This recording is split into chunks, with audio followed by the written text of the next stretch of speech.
are to the fourth हाँ हाँ sector. Connect Next slide, please. And it's very important to understand that sustainable development is not a straight-jacket approach, and it is very context-specific, whether it is in corporate action, government initiatives, as well as day-to-day individual lifestyles for well-being as well. And we are talking about the fact that at the time when India has taken over, is the G20, is holding the G20 presidency, and one of the important concepts is trying to push is lifestyle. Lifestyle for environment, like it was already announced by the Prime Minister of India. हो गया Next slide, okay please. So, just to very briefly also touch on this point because we are speaking at the time. So, one of the important elements related to sustainable development is when we're talking about integrating environment into economic decision making and policies. Is this Green Development Pact, which is envisaged with India's G20 presidency, which includes five pillars. One is the lifestyle for environment, circular economy, which was touched on by our previous two speakers. Very important, climate finance. Again, Dr. Jatinder also highlighted that transitions have costs, climate finance is extremely crucial for that, accelerating progress on SDGs, as well as energy transition and energy security, which is very key. Next slide. Now we come to the case study, which is green budgeting. So of course, firstly I thought whether I should take this case study of green public procurement or green budgeting, or but then I decided to because as commerce student, of course, supply chains become very important. So first thinking was that perhaps I should take green public procurement as a case study, but then I thought that public finance is equally important to propel such innovation into green public procurement. So this is one policy innovation which Delhi has been working on for more than 12 years. And now it has been implemented by the city of Bihar for the last 2 years, and we are using benefit which I recently announced green budget. So just to say that this is for the green budgeting mainstream, which is mainstream environment and economic decision making, because we all know that we all when the budgets annual budget is nearing, there is a lot of interest in the corporate sector as well as in general in the civil society. So that's why budget is a very important process because it is taken on very seriously in the political sphere as well as the economic sphere. So the second pillar is resource allocation because environmental action needs more resources. And third is planning and coordination, which helps to integrate environment better and plan better. Accordingly, also transparency and accountability as to how much government is spending on environmental issues, evaluation, monitoring at the individual stage, as well as extending to the right policy stakeholders. Next slide, please. So again, this is just a principle of green budgeting that it has to be a bottom-up process. It has to address the core environmental issues and promote innovations even within existing schemes and improve ultimately transparency and accountability. Next slide, please. Yes. So again, what is green budgeting is every year we know that budgeting is an annual process, whether it's at the national level or whether it is at a subnational, state, union territory level. So every year the governments earmark specific green components within their existing schemes, and then that leads to a green budgeting. Also, it is important that while green budgeting is sometimes confused with green accounting, green GDP. These are also mainstreaming tools. That's a very common way of doing it. But again, this concept is a bit different: carbon budget, natural resource accounting, and also climate budgeting is a subset of green budgeting. I'll just skip this slide, but basically this slide says that again when this is the budget process. Again, within existing schemes and initiatives, how environment can be integrated. Next slide. So these are some of the illustrative themes of green budgeting, which range from renewable energy to sort of recycling, to water audits, to water management, to biodiversity, climate change adaptation, and other mitigation measures. Next slide, please. And of course, these are some of the environmental SDGs which when we mapped schemes in the green budget, we found that these were the 12 main SDGs wherein government would map their existing schemes. Next slide. And these are just illustrative activities could range from program implementation to even research and development of pre-investment studies or demonstration projects. Next slide. And this is just a set for green budgeting, which means, like, of course, we come up with the process and ultimately the government provides the data, we collate the data, identify the gaps, and then you make the recommendations. Next slide. But just as an outcome, what does really happen in case of Bihar, because that's a state which has 3 years of experience. So in the first big budget, the state budget only identified 103 schemes, which has now more than tripled to 360 schemes. So the state government and various departments within state governments were able to identify more and more schemes and introduce environmental elements within those schemes. And also the amount earmarked is increased from about 56,000 crores to 77,000 crores. So this is the actual kind of difference that happened over the years. Uh, and again, like just from the context of green budgeting, there are other issue-based budgeting in India already. Like it's gender budgeting, so even in the union budget, statement 13 is on gender budgeting, or statement 12 is on child budget. So then why can't environment be mainstream? And why can't even at the union budget level we have a better mainstreaming of environment and economic decision making? And it is an opportunity to put in place an SDG linked process. And again, we know that there is only so much pool of money, especially when it comes to public finance. And that is why it is important that the existing schemes, there is innovations which meet the purpose of the schemes as well as integrate the environment. And of course, institutionalization is key to political buy-in for instance, because it happened very well in case of Bihar and now Puducherry. But of course, this has to be replicated across other subnational units as well as national. So just like to end with the quote saying that, and this is, a chart saying that speed is irrelevant if you move in the wrong direction by planning. So just wanted to end by. Thank you so much.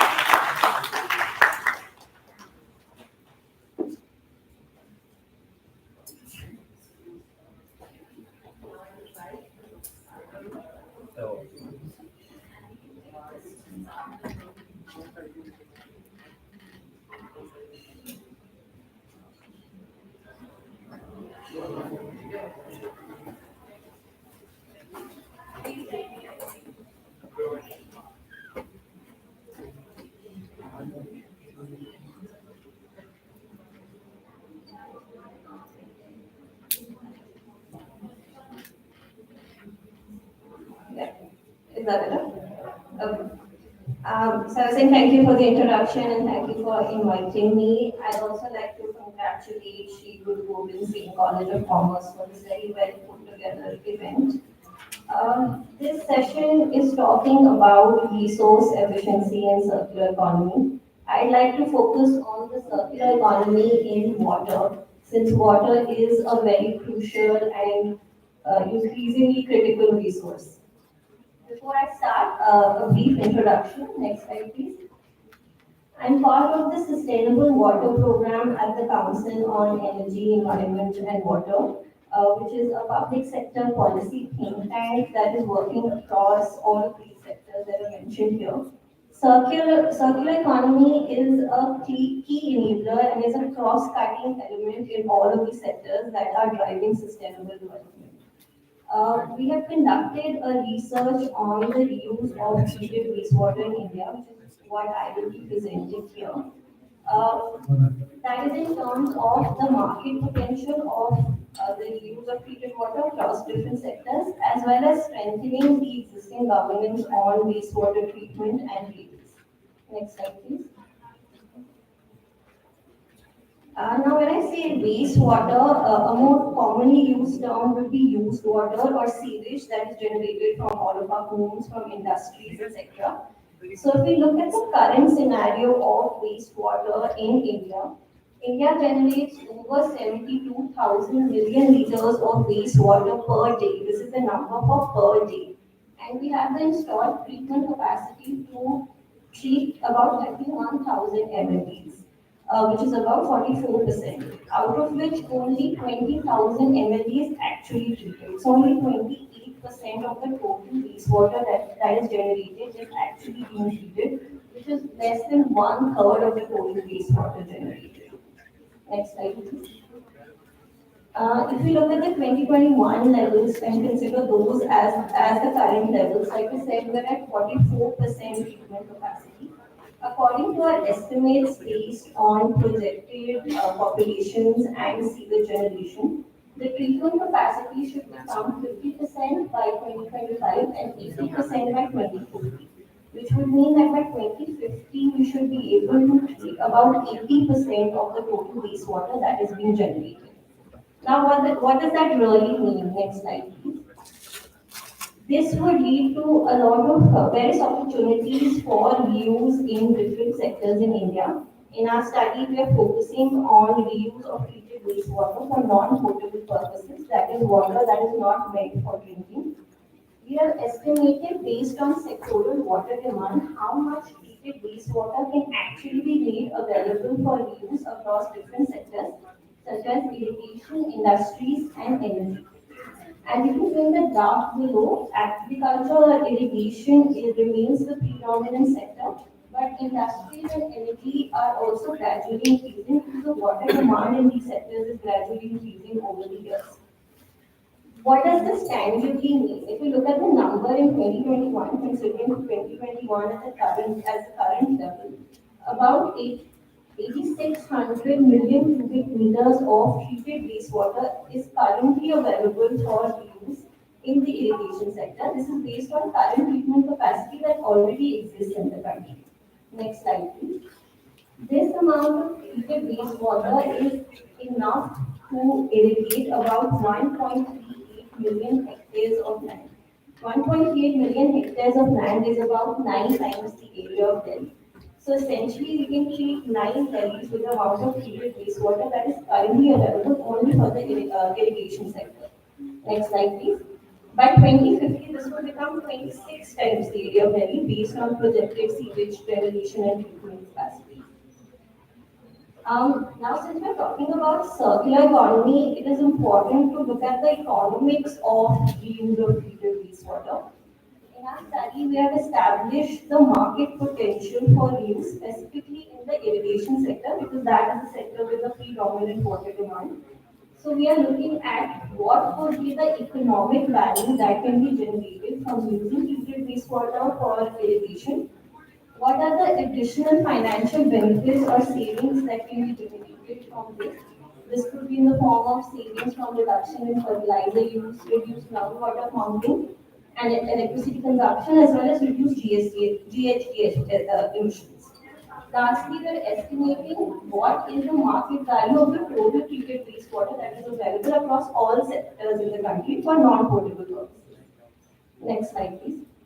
In terms of irrigation, we have assumed that the 1.38 billion hectares of land area that I mentioned earlier will be used to grow these 12 horticulture crops. These crops account for more than 90% of the horticulture production in our country currently. And this land, piece of land, will be irrigated with the amount of treated wastewater that is 8,600 million cubic meter that is currently available in the country. Next slide, please. So from this area of land, the amount of produce of these 12 crops will be 28 million metric tons, and the revenue that can possibly be generated from this produce is about 966 billion rupees. So essentially, the generated revenue from using treated wastewater from irrigation would have been 966 billion rupees had treated wastewater had been used for irrigation in 2021. Next slide, please. Additionally, from the use of treated wastewater in irrigation, wastewater has an inherent nutrient value. So wastewater already contains nutrients such as nitrogen, phosphorus, potassium. So on account of this inherent nutrient value, this could reduce use of synthetic fertilizers by 9 to 10%. And in case of specific vegetables, I don't want to see on the slide, the ones marked in blue, the nutrients supplied by the treated wastewater is actually more than what that vegetable crop requires. Next slide, please.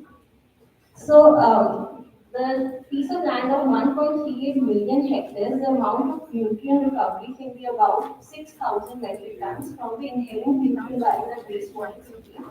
And based on the market value of these nutrients in the market, about 50 million rupees could have been generated or could have been saved for that matter had treated wastewater be used for irrigation instead of the equivalent amount of groundwater that is otherwise being used. Next slide, please. In addition to economic benefits, there are also certain positive externalities to the environment that can come from using treated wastewater for irrigation. One is that it would replace equivalent amount of groundwater that would have otherwise been used, hence reducing the groundwater pumping requirement by about 3.5% in 2021. This would be about 8% in 2050. And further, this would have reduced about 1 million tons of carbon emissions from the energy consumption that goes in groundwater extraction. Next slide, please. Next slide, please.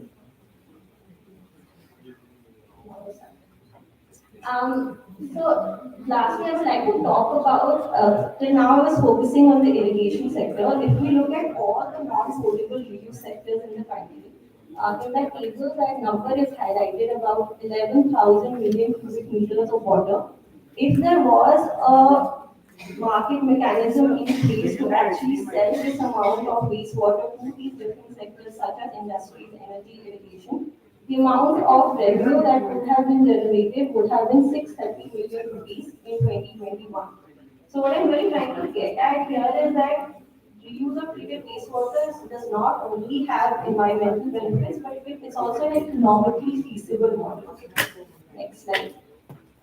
I'm going to go over this very quickly. I just want to highlight what the current scenario in terms of the governance on reuse of treated wastewater is currently. Currently, only 11 states have reuse of treated wastewater policies in place. And very recently, in January this year, the National Framework on Safe Reuse of Treated Wastewater was launched by the Ministry of Jal Shakti. So we are a long way to go in terms of actually mainstreaming the reuse of treated wastewater in India. Next slide. As part of our study, we have recommended certain pointers for strengthening the existing governance on reuse in the country. This study is available on the CW website. I urge you to take a look since I don't think I'll be able to go through them right now. In the interest of time, I'd like to conclude here by saying that treated wastewater is a highly underutilized resource. And given the huge amount of wastewater that is generated in our country, it has a significant potential to reduce the pressure on freshwater resources as well as improve the water environment with proper management, of course. And as you all know, the UN Water Conference is currently going on, and with India's G20 presidency, I feel like we have a very unique opportunity to drive the shift towards a circular approach in wastewater management to essentially not waste wastewater. Thank you. Can you go to the last one?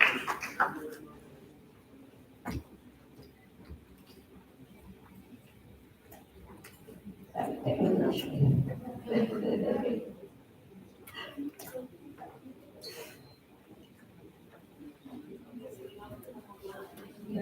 Yes, sir. Well, it's all right. It's basically on details. So, if anyone wants to reach out to learn more about the study and to access this presentation. And it also has a little bit of a fun at the end which says, why waste water? Thank you.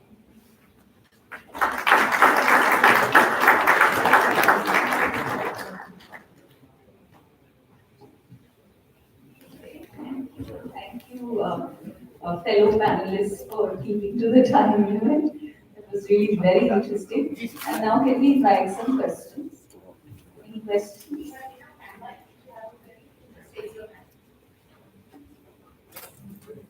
Please identify yourself and preferably tell us who you're directing your question to.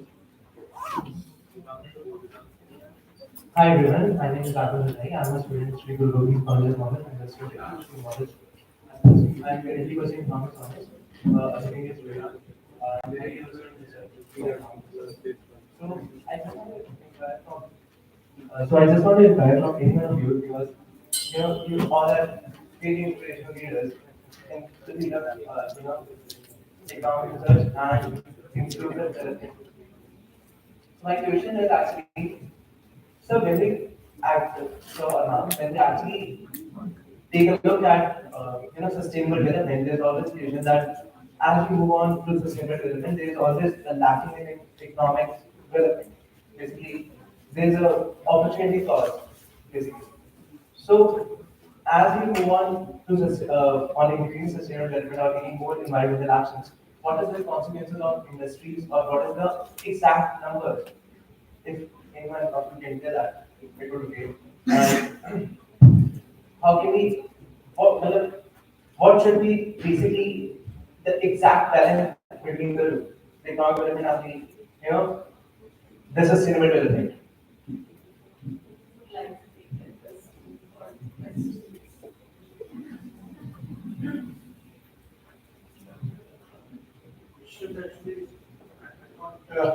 Can be better answered by our expert from Volkswagen. If you look at automobile industry, whether they like it or don't like, they have the commitment of zero waste to landfill now. And most of the companies are trying to find out innovative ways in which they can reduce the waste, they can stop sending the waste to the landfill. There's additional cost on the research and technology development. But there is a commitment, there is a realization that business as usual is no.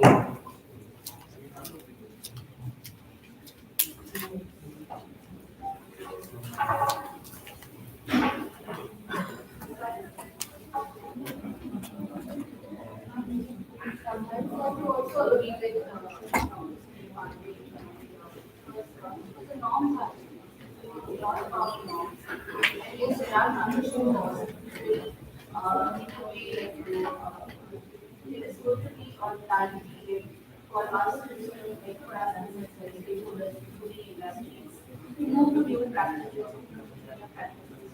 out of non-paid practices. And this what we do, and for there are many institutes, a lot of things have been made in terms of monitoring. But there are also benefits which are also being supported on the side. And there is a very important project that you need somewhere about. So that's like a lot of okay. How is that but yes, it is the norms changing and the fact that paradigm is coming to and the sooner the better. But yes, it's a perpetual discussion as to what is the balance. And yes, you can't have like sort of nature measures, but then we still have to go fast. If at all, we have to realize the 1.5 degrees centigrade goal. Another question?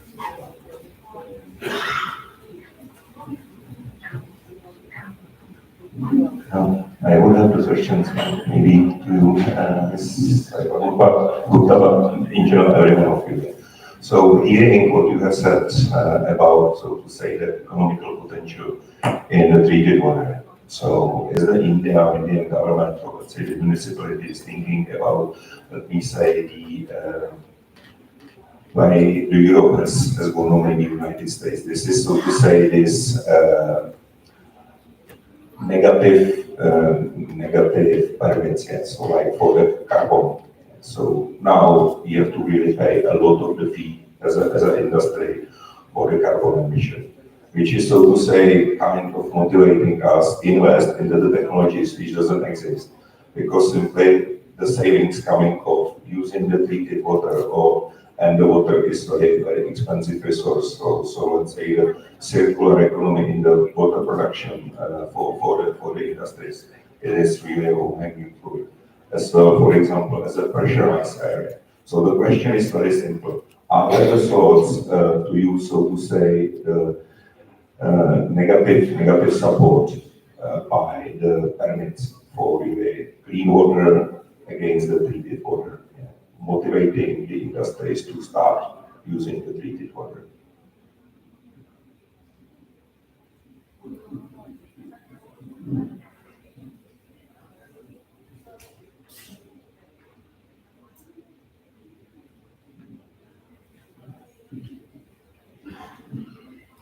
Thank you for that question. One thing that I would like to highlight first is that a lot of the countries in the so-called West, or say in the European Union, are at probably one step ahead of us in terms of reusable wastewater. So a lot of the problems that you might be facing have not reached us yet because we haven't reached that point. But I'd like to highlight one thing that I hope answers your question to kind of make it more clear what the situation here is right now. Uh, so if you look at treated wastewater largely generated from the big urban areas in the country, right? This treatment plants are generally located outside of the city limits. So what the local authorities, the main problem the local authorities are facing is that they are incurring costs of installing those treatment plants, running those treatment plants, and then transporting that water to, say, for the irrigation of urban parks within the city. So there's an issue of cost recovery there, which is why they're hesitant in diversifying in terms of reuse of treated wastewater, say for other sectors, for industries, for example, or for thermal power plants, which is actually a sector that is a mandated sector in some of the existing state policies on treatment. But there are certain sporadic, or I would say scattered cases in the country where reuse is taking place in collaboration with the private sector. For example, city of Chennai, as you all might know, faces large water scarcity. Um, they have developed a model where the local authorities are treating the water in their government-owned sewage treatment plants. Then they're supplying this secondary treated wastewater to the industries, to a cluster of industries. And that cluster of industries, using their own capital, have established their own treatment plant where they will further treat that secondary water but to turn it into tertiary treated wastewater so that they can actually use it for industrial processes within the industry.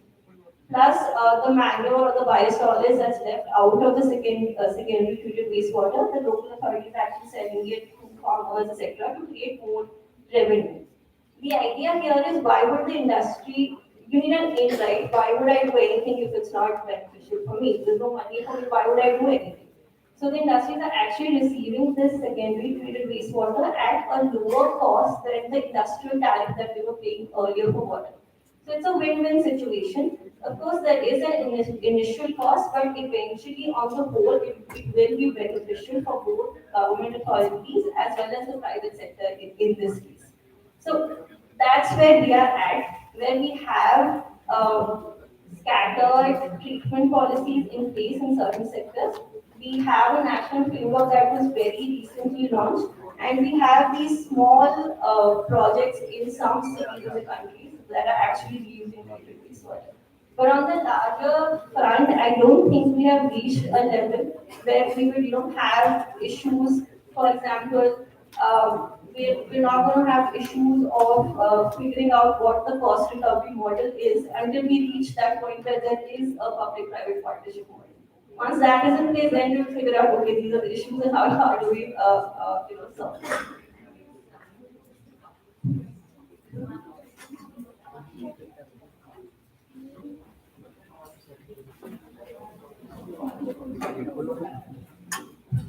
Good afternoon, everyone. My name is Amrita. I'm Assistant Professor of the Department of Multiple Studies in Sri Guru Gobind College of Commerce. Thank you for the time just for this enlightening session, especially Ms. Gupta. I would like to write the remark like why to waste the wastewater. It was really nice. The question is for everyone, specifically for Dr. Pandey, basically. The question is about like, for example, a decade back in APMC Azadpur, the Agriculture Producing Marketing Committee, they had a disposed plant. They thought of creating that. Let's just dispose of those vegetable which is rotten and everything to a manure. So they tried to build up that. They put up a lot of budget there. But when the process started, they included a lot of plastics and glass materials and everything. So the disposable to that particular plant didn't turn up to anything. So I wanted to know just if you can enlighten all of us about that this regeneration, recycling, refurbishment and everything does cost a lot and it does lead to other carbon emissions. So is the cost taken, should be taken by us, or shall we just go ahead with the process? Can you just please enlighten us about the cost and the effect of it? Thank you. Cost has to be put, in the national environment policy, which was also quoted by Shelley. But it also talks of polluters pay principle as a enabling guideline. So if you generate pollution, you have to, it's your mandate, it's your duty basically to manage that. So cost has to be put, and cost has also has to be internalized in the process, because then only you will know the real cost of the services and real cost of, and I mean, for this particular compost plant, I also showed you example of a compost plant in Mysore which had a similar problem. So basically, in essence, it's all about segregation and how good you can segregate your various waste streams. Is the how good value you can derive from that. My question is quite related to this. That has talked about waste. Let's also talk about this. 2019, our college has done a survey on solid waste management. This was in the area of Kolini, which was, before the survey, it was declared as a model ward in terms of segregation. I have a question as well as a concern. When we were doing the survey, I found that hardly a society, hardly a household who were doing the segregation. When I talked to the waste collector, I could see them, separating even the thinnest of the polythene in which we buy the vegetables. I asked them, why are you, separating? You are able to sell? He said, yes, we are able to sell for 2 rupees a kg. And sir also talked about these borders can be used for road construction. So my query is, every few years we read in the newspaper say no to plastic, no to plastic. They follow for a month, and after that again we can see the plastic.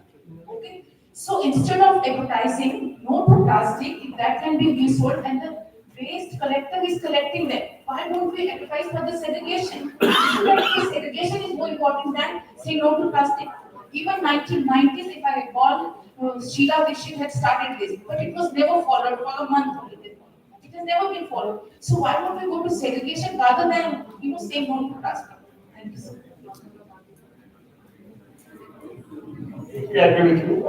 If you look at the different plastic waste reports, a famous one of them also came from another foundation, Ellen MacArthur Foundation. It says that if you can improve your waste collection on ground, it can solve 25% of the your waste management problem just by improving your waste management system on the ground. So it's a low-hanging fruit, and that should be that should be something which all the cities should be doing. Plus, with the different models in the country, they have shown that some amount of stake is required. Carrots don't always do. Some amount of stake is required. Indore has done that. Indore, obviously, it's a successful model for waste management. It has been number one city for the last 5-6 years. But evidences clearly show that some amount of analyzing non-behavior, non-compromising behavior is necessary. And my concern is that nobody has talked about the waste collector.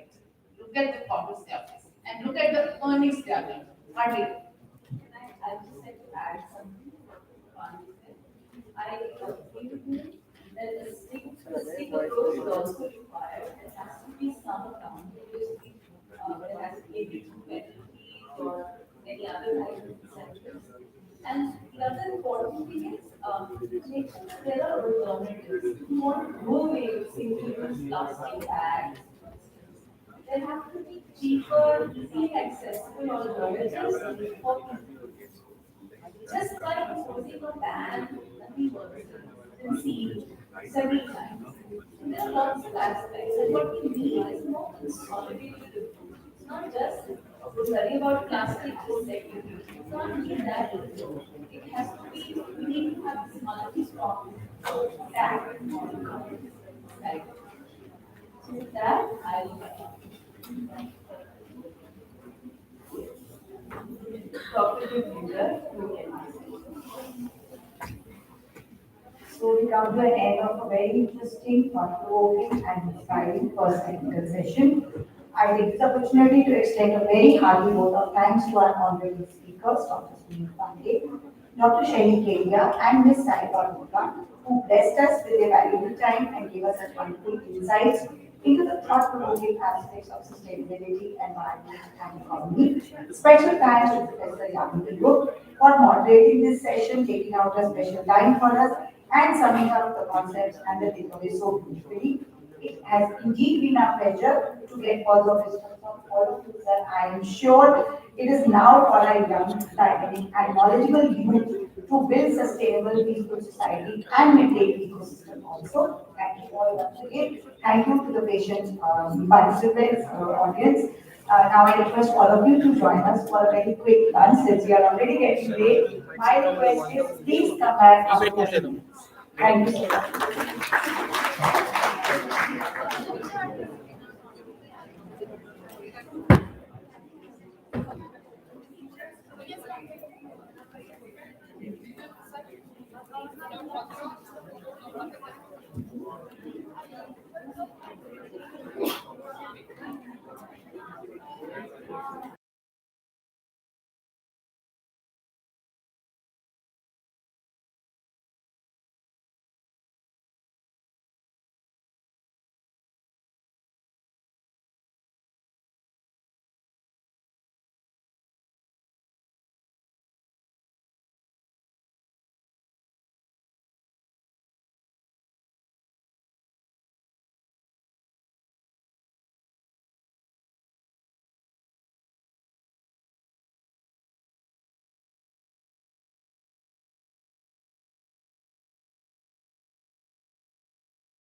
Respected session speakers, Mr. Harjeet Singh, Colonel Manoj Keshwar, Mr. Parvinder Singh Malik, Mr. Pradeep Singh, our principal Dr. Jitinder Singh, other esteemed guests from academia and industry, and my dear colleagues and student delegates.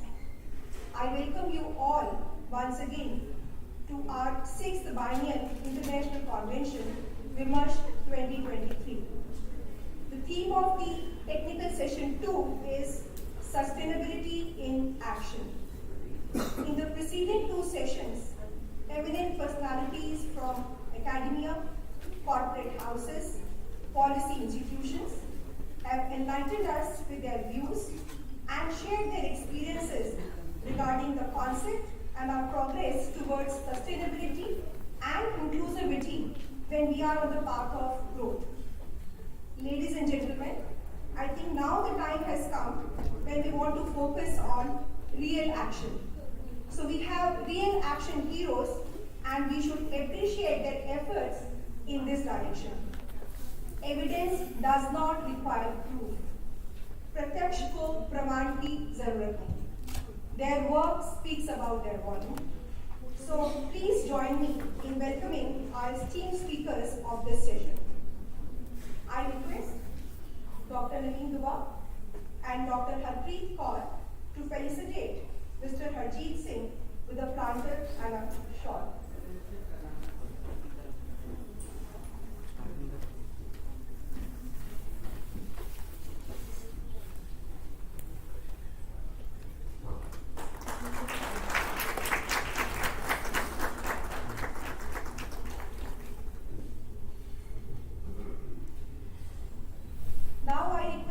Dr. Vandana Kalra and Dr. Meha Umar to felicitate Colonel Manoj Keshwar with a shawl and a planter.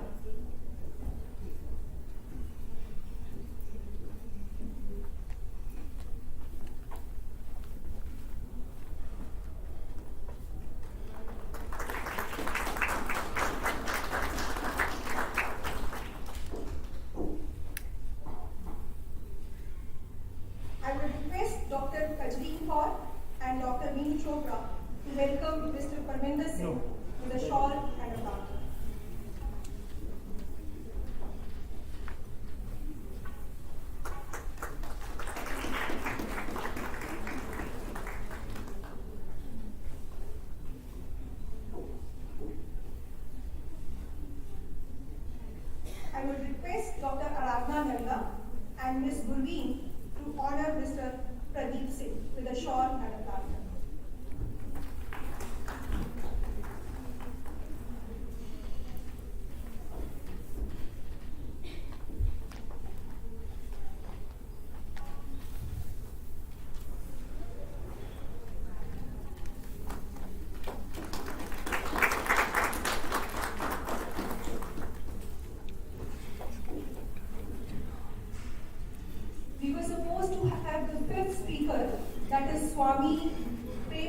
husband, that is, who is known as popularly People Baba, but since he is not feeling well, he has not joined us. So I think we will start this session with the four speakers that we have. Thank you all for welcoming the speakers. Now we start with the first speaker, and first speaker will be Mr. Harjeet Singh. Mr. Harjeet Singh is a global expert on the issues of climate impacts, migration and adaptation. He works as a head of the Global Political Strategy at Climate Action Network International and a Global Engagement Director at the Fossil Fuel Non-Proliferation Treaty Initiative. He is also a member of United Nations Technical Expert Group on Comprehensive Risk Management. He has led Action Aid International's climate change work globally. He has managed disaster resilience program globally and also coordinated emergency response and preparedness work in Asia and America. He has led tsunami response program in Andaman and Nicobar Islands for Action Aid India from 2005 to 2007. He has also co-founded Satat Sampada, a social enterprise that promotes sustainable and environmental solutions such as organic food and farming in India and beyond. Over to you, sir.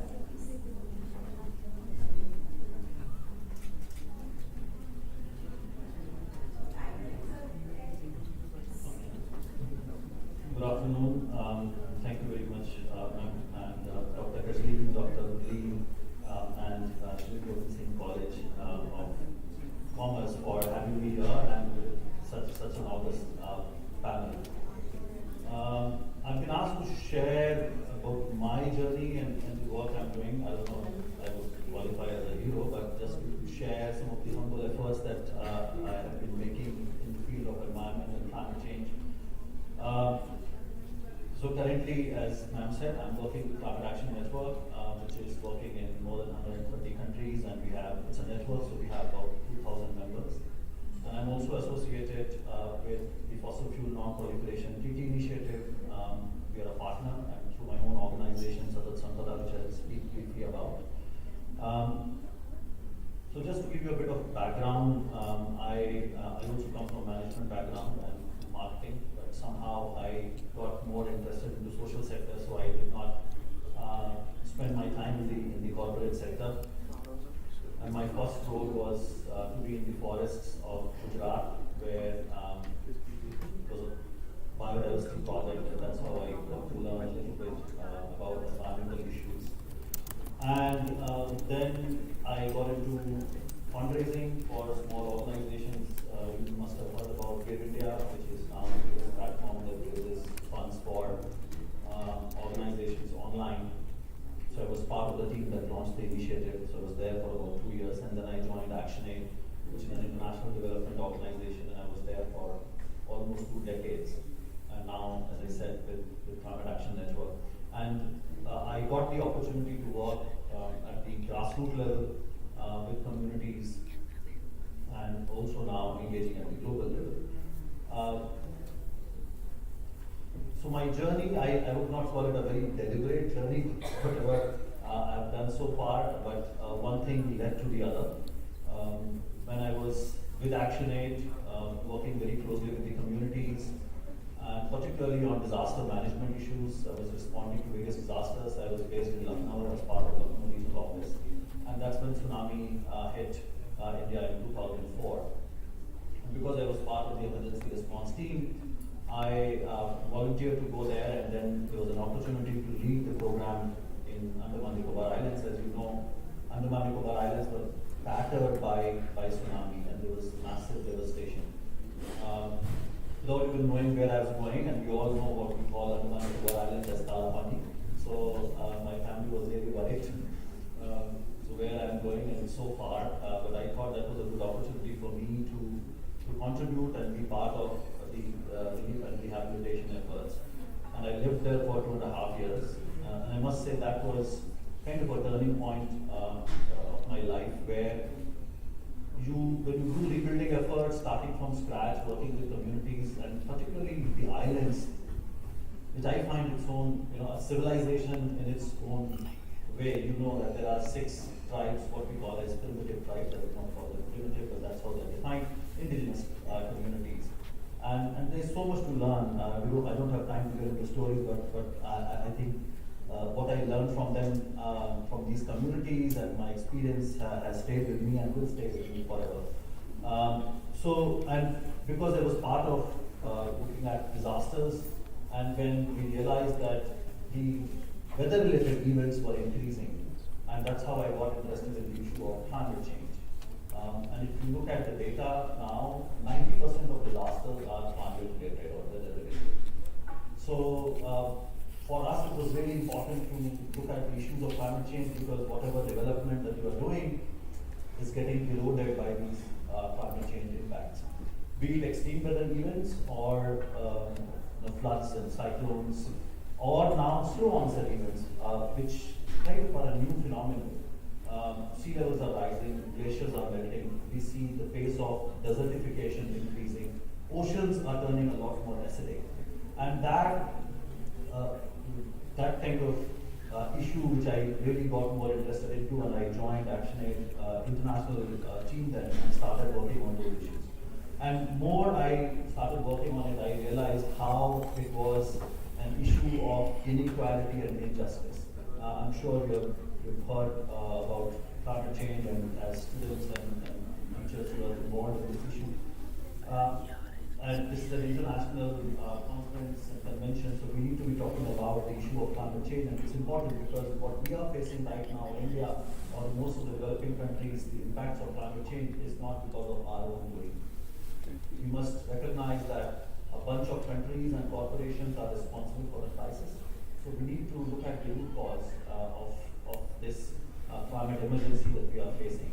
And so that's what has kept me in this space, and I continue to work in this area because it's important to go to these international fora and demand justice. We can't do that just in India. We can definitely do a lot more in terms of developing solutions, and there are so many initiatives that we will also hear about. But unless we challenge countries and companies who are responsible for it, just to give you some data, Europe and the US are responsible for more than half of the cumulative greenhouse gas emissions, and that's the data.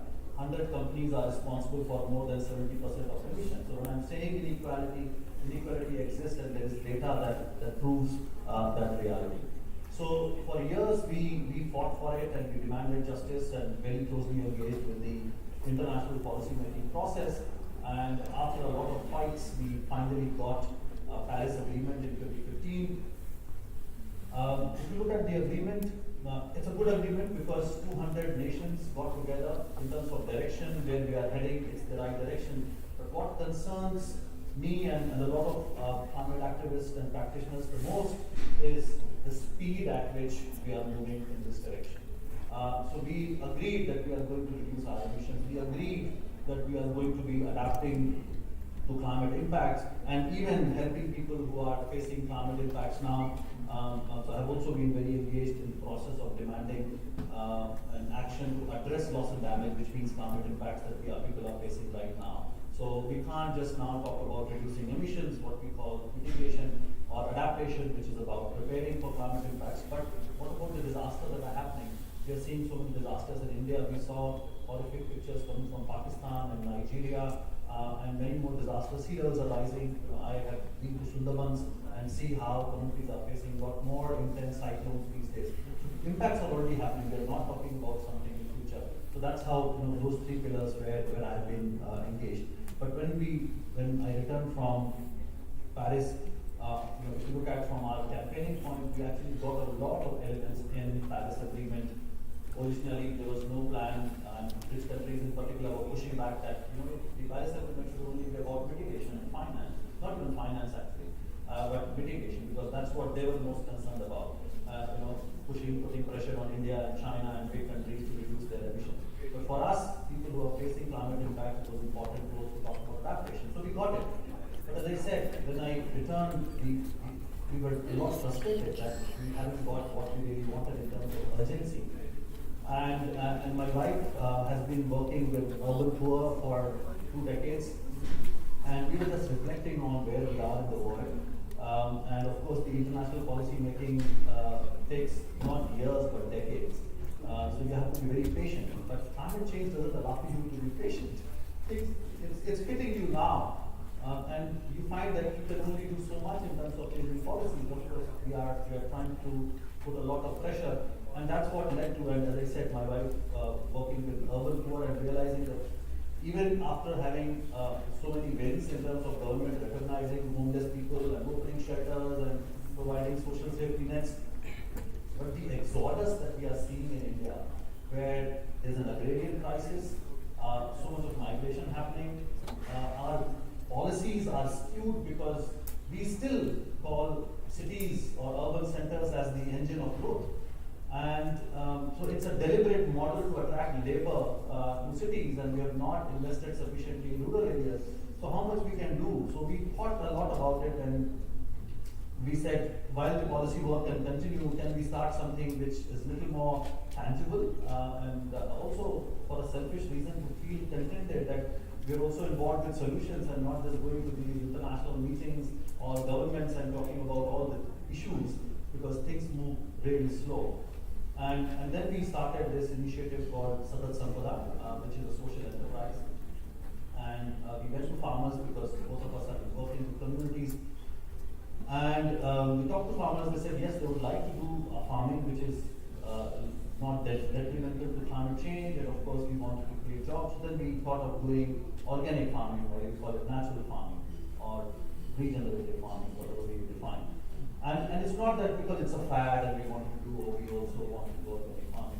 But we actually analyzed this coming from the development sector, that if you actually do the farming right, you would be able to do a lot of conservation in terms of soil conservation, water.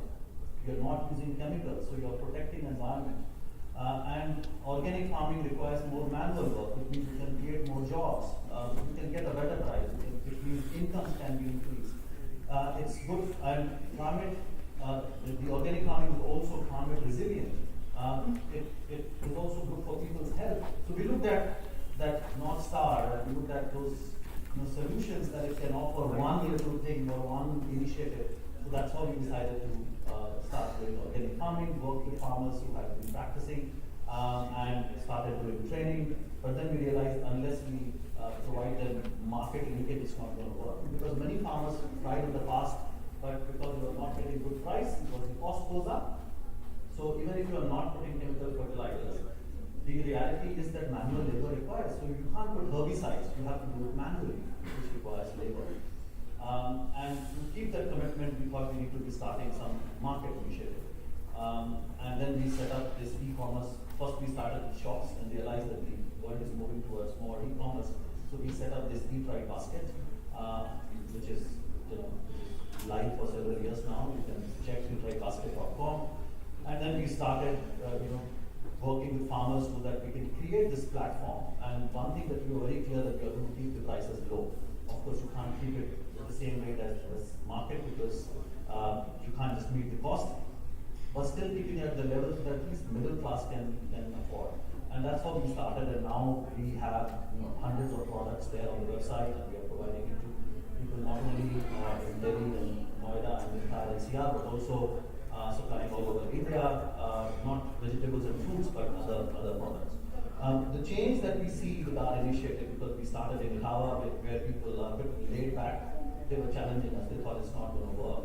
And we were the ones to do that. And now I can tell you, it's a silent change that we are seeing. Many farmers have started doing free crops, which they were not doing. They started putting fencing to protect their farms from livestock. They started growing vegetables and fruits, which was not a phenomenon there. So we have seen a lot of change happening, and at the same time, we're also involved in consumer education through social media and through our direct contact. So that's one initiative that is there, and which is, as I said, a small, humble contribution to many of the challenges, but also climate change. The other part, and I don't know how much time I have, but I'll touch upon quickly, where I've been engaged, as I said, on loss and damage. So we had this massive fight at the international level, and eventually we got a decision last year that the loss and damage fund is going to be set up. And I'm very closely involved in developing the governance arrangement of that, and we created model last year, which many governments picked up as G77 in China, which means more than 130 countries refer to that document. And now next week, there's going to be the first meeting in Egypt, where we will be working with them to develop that model. So it's really about the justice mechanism that we are setting up. It's a major achievement that we have as civil society. Governments were not really stepping up, and they thought it's not going to happen. And we as civil society have been able to do it as part of our collective work. And similarly, I'm also engaged with this initiative called Fossil Fuel Non-Proliferation Treaty. Very quickly, when we talk about fossil fuels, coal, oil, and gas, and the reality is that's what is causing the climate crisis. And Paris Agreement does not even mention coal, oil, and gas. There is no reference to fossil fuels in the convention. So imagine what is causing the problem. Even after 10 years of efforts and so much of renewable energy, 80% of our energy comes from fossil fuels. So that has not changed. Yes, you see renewable energy, but there is also increased demand. So to shift that, we need to have another treaty, which should be complementary to our Paris Agreement, because that talks about reducing emissions, and this is talking about the supply side. So that's another initiative, and I'm very pleased to share. Last week, 6 countries from the Pacific have now demanded fossil fuel. We are seeing that political momentum start with 2 countries, Vanuatu and Tuvalu, and now we have more countries joining in. Just 2 minutes on India. We are talking about, and that's the topic, is sustainable development. And I must also say Satat Sampada, the name Satat means sustainable, and Sampada means natural resources, not really natural resources. So that's what it's going to be. So that's how we after that name, and we're talking about sustainability. Now, India and climate change. It really matters what India does and what it doesn't do. Because we are the 3rd largest emitter. We are right now contribute 7% of greenhouse gas emissions, cumulatively, historically 3%. So there's a lot of pressure in India faces. And when you look at the reality in India, so much of poverty, 7% of people don't have access to electricity. At the same time, we face that global pressure. And then we're also seeing so many natural, we should not call it natural now, disasters, climate disasters. So what should we do? So when we go there as civil society, we do talk about the challenges that India faces. It's not about defending the government, it's about talking about the reality of people. Because you have to provide adequate access to energy to people, you have to create new jobs, because we're talking about millions of people who don't have access. At the same time, you have to prepare to deal with climate disasters. So how do we do that when the international resource is not coming in? And again, this connects with why we go to the international level, why we talk to the UN, because when we are talking about the global crisis, and as I said, a few countries and companies are responsible, we have to demand justice there. And so on one hand, we are putting pressure also on India to do its fair share, at the same time putting pressure on rich countries to provide finance, because the finance is not there. More than 80% of green finance is domestic in India. So it's hardly 17% that's coming from the international community. So one, rich countries are obligated, and second, if you want India to do more, we need to provide international finance in various forms, loans and guarantees, and of course grants. So that's the fight we are fighting. But coming to what our own policies are, while government is talking about an initiative called LIFE, LIFE, which is about sustainable life and sustainable consumption. But I must say, we are not moving in that direction. As an Indian, I can say that not only in India, when we go out, we also talk about it. IPCC, Intergovernmental Panel on Climate Change, some of us were there and were working very closely with authors and governments to finalize the summary for policymakers that came up on Monday. Is saying it very clearly, we're not on track to keep it as a sustainable or a living planet. We are over-consuming our resources. There is something called the overshoot day. The overshoot day means we're consuming resources which cannot be regenerated. We are now in August, which means by August we finish the resources that can be regenerated, and beyond that we're actually extracting and damaging the planet. That's where we are as to. And this report says it very clearly. The writing is on the wall. We are doomed if we don't take drastic actions. And the report refers to rapid, deep, and sustained reductions in our greenhouse gas emissions, and also preparing. So when we talk about sustainability, we have to, and I know there's a lot of discussion happening, I could get a glimpse of the previous session. we have to talk about the elephant in the room, and that's consumption. We're not talking about consumption enough. I'm just talking about sustainability, it's not going to help. When you're extracting resources, we have to look at our lifestyle. I'm not saying let's live in poverty. We should not. We should have those basic amenities, but we need to draw a line. What is that basic? And who's the human harm? And that's where it can't just happen in India, it has to happen at a global level. When we talk about per capita, we are talking about human rights. And also define sustainability, not just in terms of material resources, but also how our development model, which India has an opportunity to recreate and not follow the same Western model which has caused the problem in the first place, is when we talk about development or sustainable development, will we refer to living in harmony with nature? Will we talk about happiness? Or will we just talk about the accumulation of wealth and resources, and now probably green wealth and green resources? That's not good. That's not good, especially when 8 billion people are living on this planet. So, and we don't have to go elsewhere to, Mahatma Gandhi could anticipate that and said it very well, that this earth has everything to meet our needs, but not our needs. So he knew that because he came from the UK and he knew the kind of development model was being adopted there in terms of colonizing half of the world. So yeah, I'll conclude here and saying we are living in a crisis, not crisis, crisis, biodiversity crisis, economic crisis, energy crisis, climate crisis. So students sitting here, I would say we are living in a very challenging world. Life is not going to be a cakewalk for you. At the same time, you also have an opportunity to fix it. Our generation is responsible, not in India, but elsewhere, and some previous generations in the West.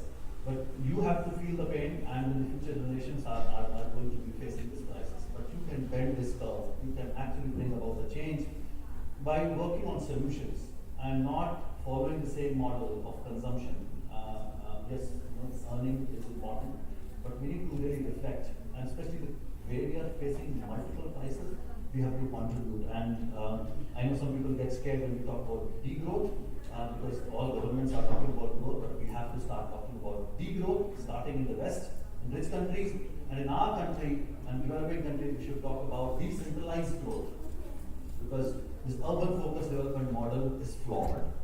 70% of world's emissions come from cities and other areas. So I don't have to say much.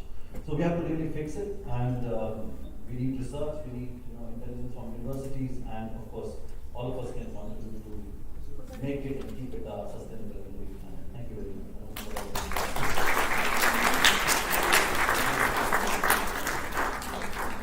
Thank you very much, sir, for sharing your experiences and sensitizing us towards climate change, as well as sharing your solutions. And these are all viable solutions, real solutions.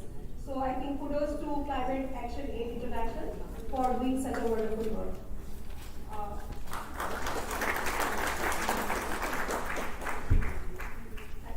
It's a pleasurable moment for us. We have amongst us LUTA President, Professor Bhagiji.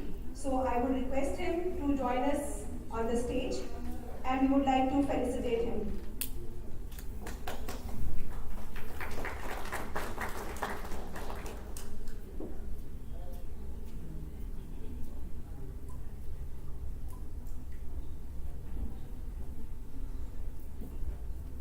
Principal sir will felicitate Professor Bhagi with a shawl.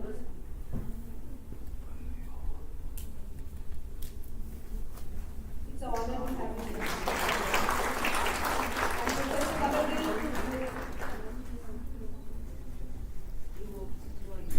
Professor Kamal Gill will felicitate with a picture that has been painted by our college students, Virtual Society. So it's a sustainable model. Thank you very much, sir. You can have we are very thankful for you to come and join here, although it was not in a good health, but we still made it, and I extend my deep gratitude to him for being here. And the painting that we have gifted him, that was specially made by our virtual students. So our students have done good work.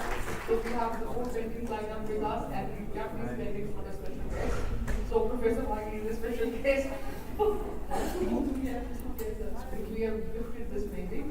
you very much for joining us. Thank you. Thank you, Gobind. So next speaker of the session is Colonel Major Manoj Keshwarji. He is a passionate adventure enthusiast and TEDx speaker. He is a co-founder of Atulya Ganga, an initiative to keep our holy Ganga free. He is also founder of Journeys Victorians. He is an alumnus of prestigious IIM Lucknow, National Defence Academy, Kharagpur, Defence Services Staff College, Wellington. He has more than 35 years of experience in training and leadership programs. He has served Apex HR role at Ministry of Defence, also undertaken diplomatic assignment United Nations Africa, served as General Manager HR McDonald's India. He is a certified coach of various military training institutions. With all these abilities, he has mentored and trained more than 1,000 corporate managers, engineers, and officers from 40 foreign countries. I think he has not left any co-founder to build up such a successful career. Over to you, sir. Thank you, ma'am. He is popularly known as Ike. Right, thank you, ma'am. I don't know how much of all that I deserve. किसी ने हमको काफी time पहले पूछा कि आप founder हो अतुल्य गंगा के, हमने कहा नहीं, फाउंडर तो गंगा है और हम सेवक। और काफी लोग बोलते हैं कि सर मिलिट्री का करियर है आपका, कम ही मिलिट्री वाले ऐसे नदियों और फॉरेस्ट को बचाने आते हैं, आप लोग तो डिस्ट्रॉय ज्यादा करते हो, बचाते कम हो। तो मैं उनको बोलता हूँ कि जब सारे के सारे रास्ते बंद हो जाते हैं तो मिलिट्री को बुलाया जाता है। तो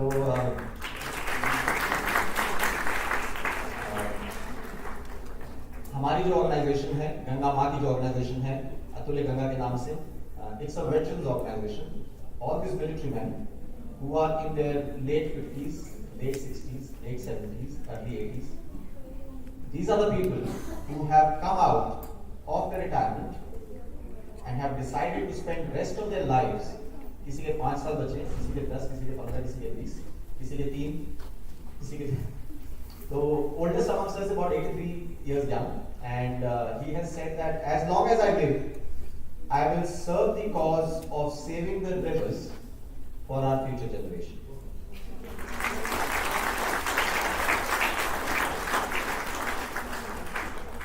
I stand here basically for the students and the youth which is there, because you are the biggest stakeholder in this climate, rivers, water bodies, and everything which is left off. हमने जो कुछ छोड़ा है, बाकी में ज़्यादा नहीं छोड़ा है, लेकिन whatever we've left, you are the biggest stakeholder, and you have to, Dr. Sal has just said, you have to stand up and take action.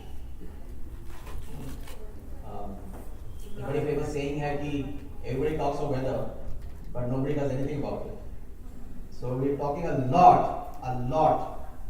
all over the world about this, what's going wrong, but very few are actually acting.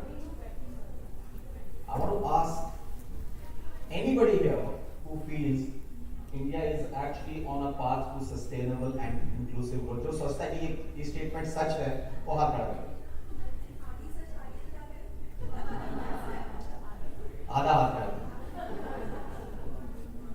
Okay, मेरे हिसाब से यहाँ 100 लोग हैं, उनमें से 3 लोगों ने, तो जवाब आपके सामने है। We are actually not. Dr. Sahab has very clearly said, we are in a series of crises, and we are actually not going the right way. Yes, there were others responsible. There were people who were ahead of us in the line, in industrial revolution and various other revolutions and industrialization and development. They were ahead of us, and they took all our share of, all this, whatever they had to spoil, and we were left with nothing to spoil. So now we want equal right in that spoiling, which again is not a right approach to it, because finally the clock is ticking as far as all this is concerned. I also want to, before I forget, request the reading. They have to find better ways to serve water. Especially for an event which is named as sustainable, and many hospitality has moved to glass, and you can actually fill your own bottle in this key campus. So reading can be acquired that way. I will now move to a very small presentation, and it says Ganga Basin, dry, dirty, and dying. You, me, our ancestors for thousands of years, and our future generations for maybe 100 and 200 years are going to be here. They are going to be on Ganga Basin. And what are we talking about? It's the world's most populous basin. Most populous. Max number of people stay in this basin. Almost half of Indian population, little less than half of Indian population stays here. 40% of your GDP is generated from this Ganga Basin, and a third of surface water of the whole of India is in this Ganga Basin.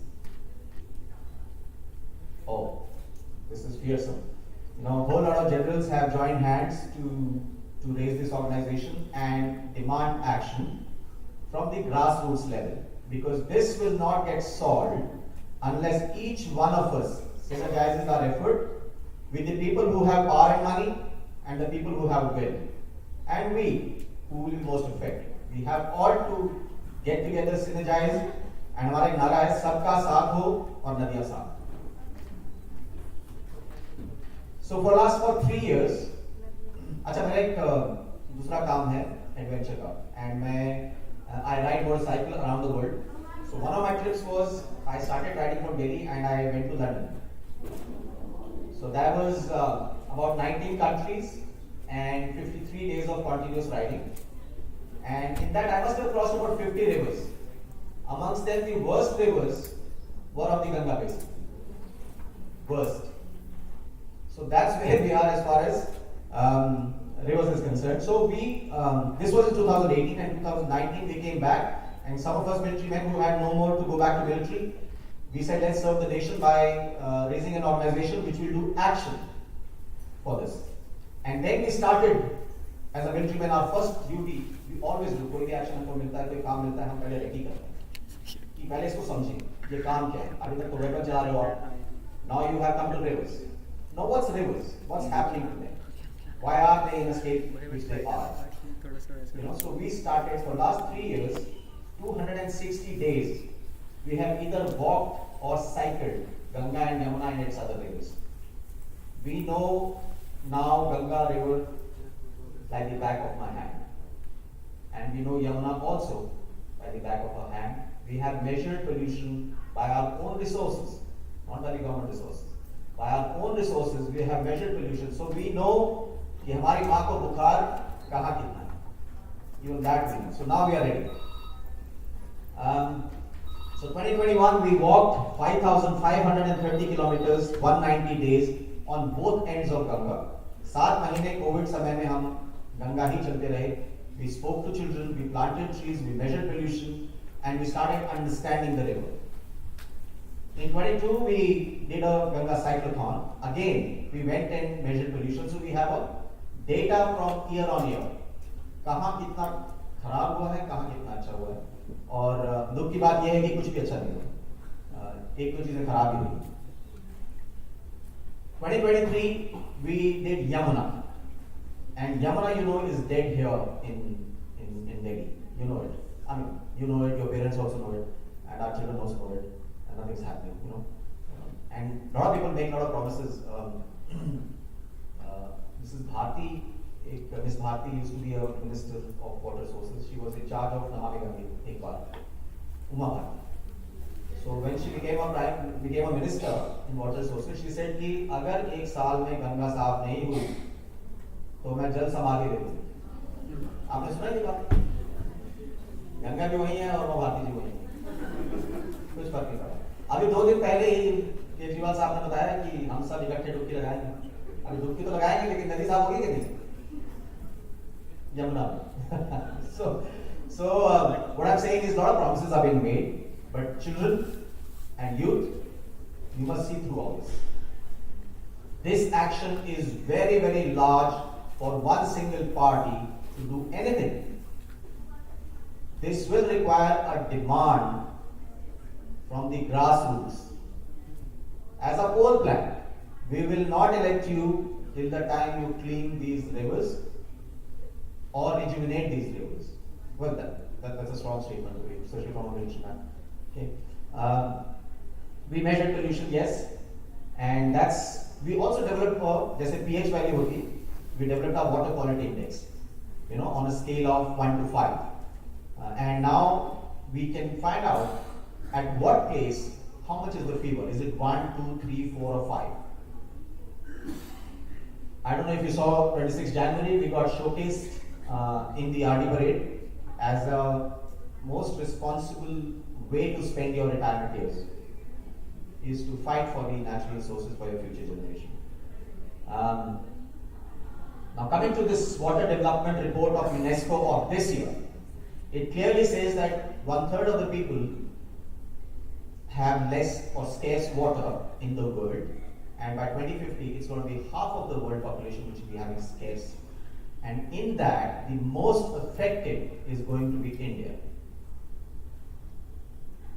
Of course, we know it's not a good news, but keep hearing it again and again. कि तुमको बुखार है, cancer भी है, ये भी है, वो भी है.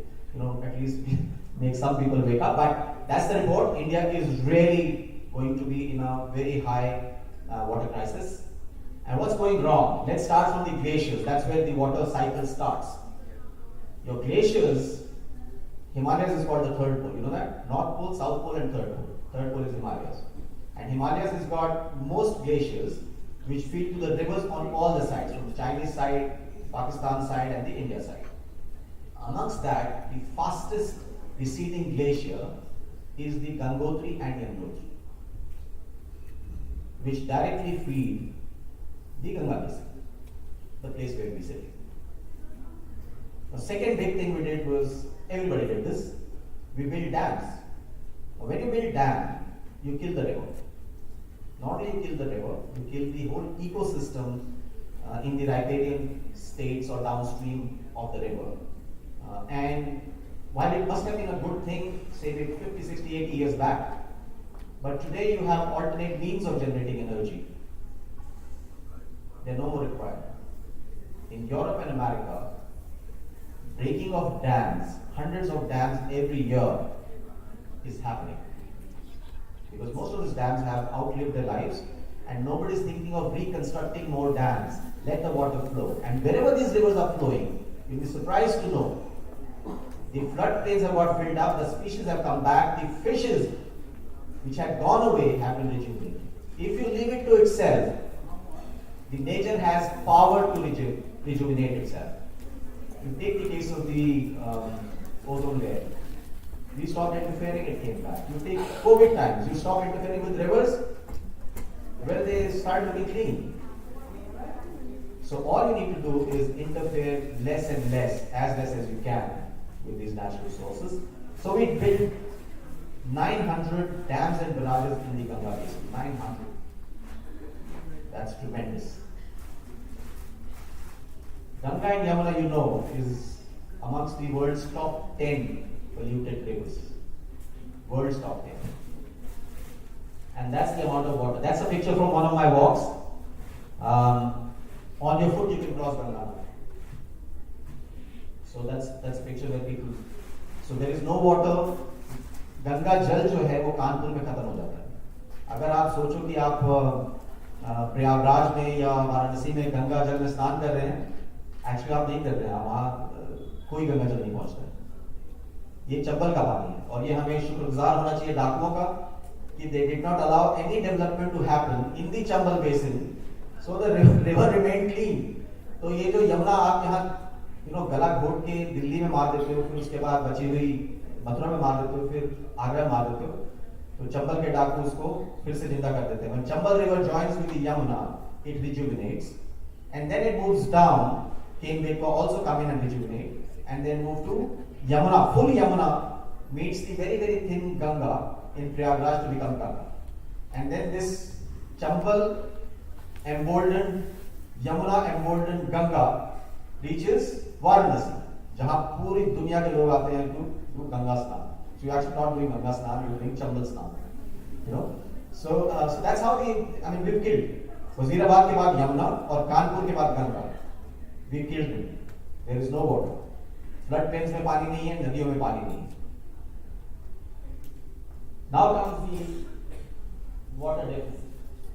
Now, what really happened about water in the urban areas is, as the model is flawed, definitely flawed, because our country is moving towards cities. Real estate is booming. We're very happy with it. That a lot of people come and stay here, and we will give them sustainable or cheap houses, and economic houses. But what's happening is there is a data there, but मैं आपको simply समझाता हूँ कि दिल्ली को लगभग 11 गिलास पानी की जरूरत है, उसमें से 9 ही पूरे हो पाते हैं. Out of 11 glasses of water which Delhi needs, only 9 glasses we are able to supply. Out of 9 glasses, 8 glasses actually come from Ganga and Pashchimi Yamuna Canal, and very little from this Wazirabad. So out of 11 glasses of water, only 9 is available. In another 25 years, we will require 15 glasses of water. What's available? It's not increasing. 9 is only decreasing because even Ganga water is from where is getting it. Pashchimi Yamuna Canal is also getting into fight with Punjab to get in water. So water is going to continuously reduce, and people pressure on cities is going to continuously increase. Recently, even Mathura and Agra have started saying that Delhi ko agar tum Ganga pani dete ho, unko bhi do.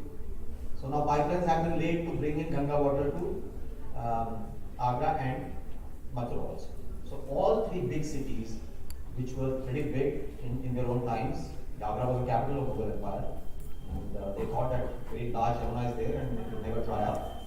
So now slowly and steadily, all these three are actually fed on Ganga water. And then finally, एक ही resource बचता है हमारे पास, that is underground water. So in 50s and 60s, we had this amazing green revolution. In green revolution, we cut trees to have large number of fields, and we gave them full permission to install tube wells. And we extracted all the water from underground, and we are close to finishing it. So future generation, आपको बस खुदा की तरफ देखना पड़ेगा for पानी. नीचे भी नहीं है, नदी में भी नहीं है. Right? So just to summarize, your glaciers on the top is vanishing fast. Your floodplains have gone. Your rivers are drying fast. Your aquifers are depleting fast. Your water demand is multiplying. And what are you doing? What is anybody doing?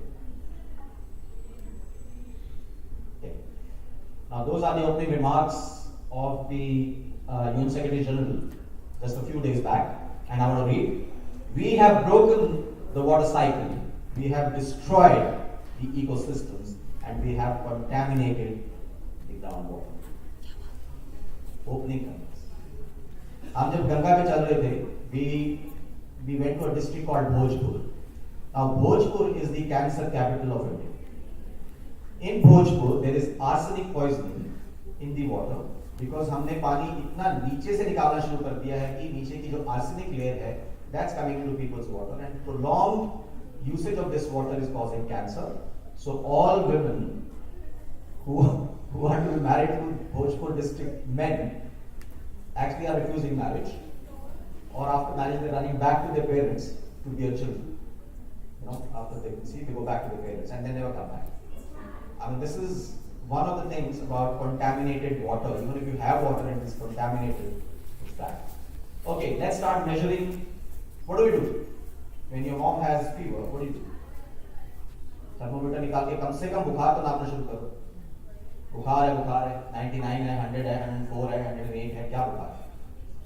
So the data is available in the books and the bottom drawer of the government. Is it available to you every day? since there is fever, we have to start measuring fever. Atulya Ganga wants to bring in a system in which all the water bodies report is given to you in public domain every day. How bad is your nala? How bad is your pond? How bad is your river? How is it compared to yesterday? How is it compared to last week? How is it compared to last year this time? कितना पानी ज़्यादा आया, कितना पानी कम आया? Why is this not available to you?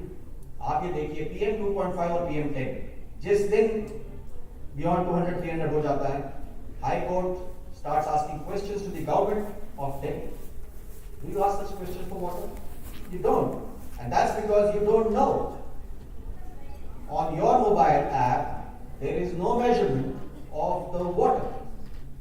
So we are going to bring in, we are talking to some of these big software, GIS, artificial intelligence firms to bring in a metric in which all of us know about our water bodies all the time, real time. So yeah, that's a mobile app we want to develop as an action. To start with, all the thermometer khud mein solution nahi. But since you are measuring it, you know that how bad is it, and if you know it every day, you will demand action.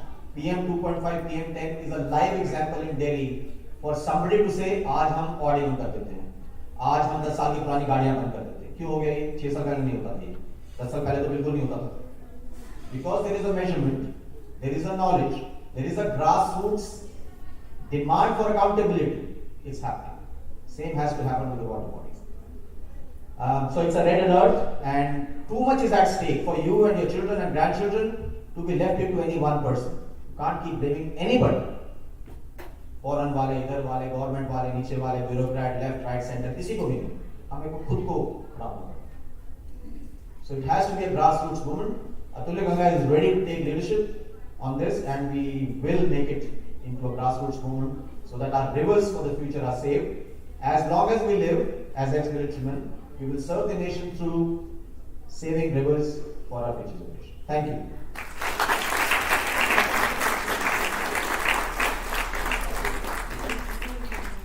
Thank you very much, sir. आपके अतुल्य efforts require अतुल्य promises. I don't know whether we can keep those promises, but definitely I would like to say you are Dr. Ekwa sir. Manoj sir, I have coined probably a new name. You are Dr. Ekwa, who has, no doctor, because he has diagnosed the disease and he has given the prescription also. I hope the patient recovers. Thank you very much, sir. I request Dr. Neha to take over the session for the further proceedings.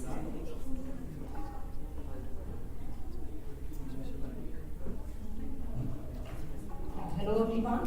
So I'm sure we are very much motivated to seek more sustainability heroes and take more success stories when we reach home. So next we have Mr. Singh Malik. He is a founder of Scope for Change and DLP India Exec Private Limited. He is working towards educating the community about environmental issues and the importance of sustainability. In 2015, he was among the top 30 entrepreneurs across the globe for Ernst & Young's Accelerating Entrepreneurs Program.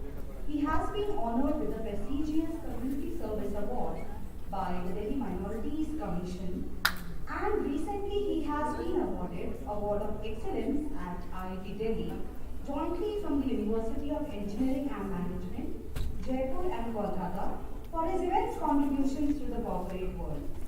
Sir, the stage is yours.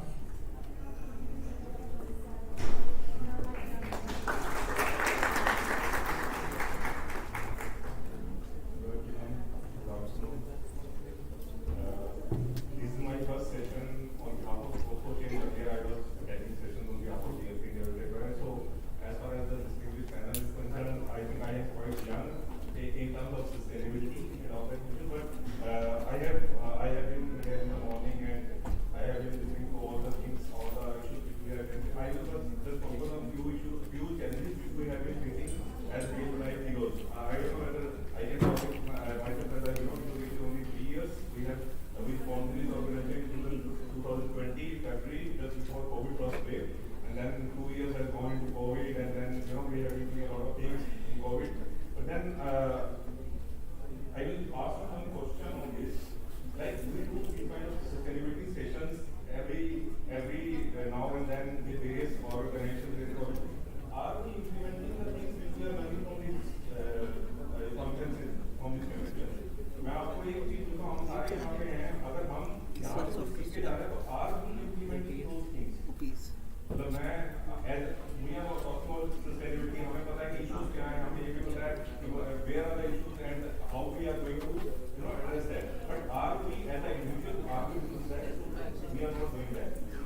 box is, he has drawn a very good painting in that box, and then we put that wrappers into that, and then everything is finished. You cannot see that painting. That kind of imagination, and these kind of boxes are placed everywhere in schools and where they are having a graduation.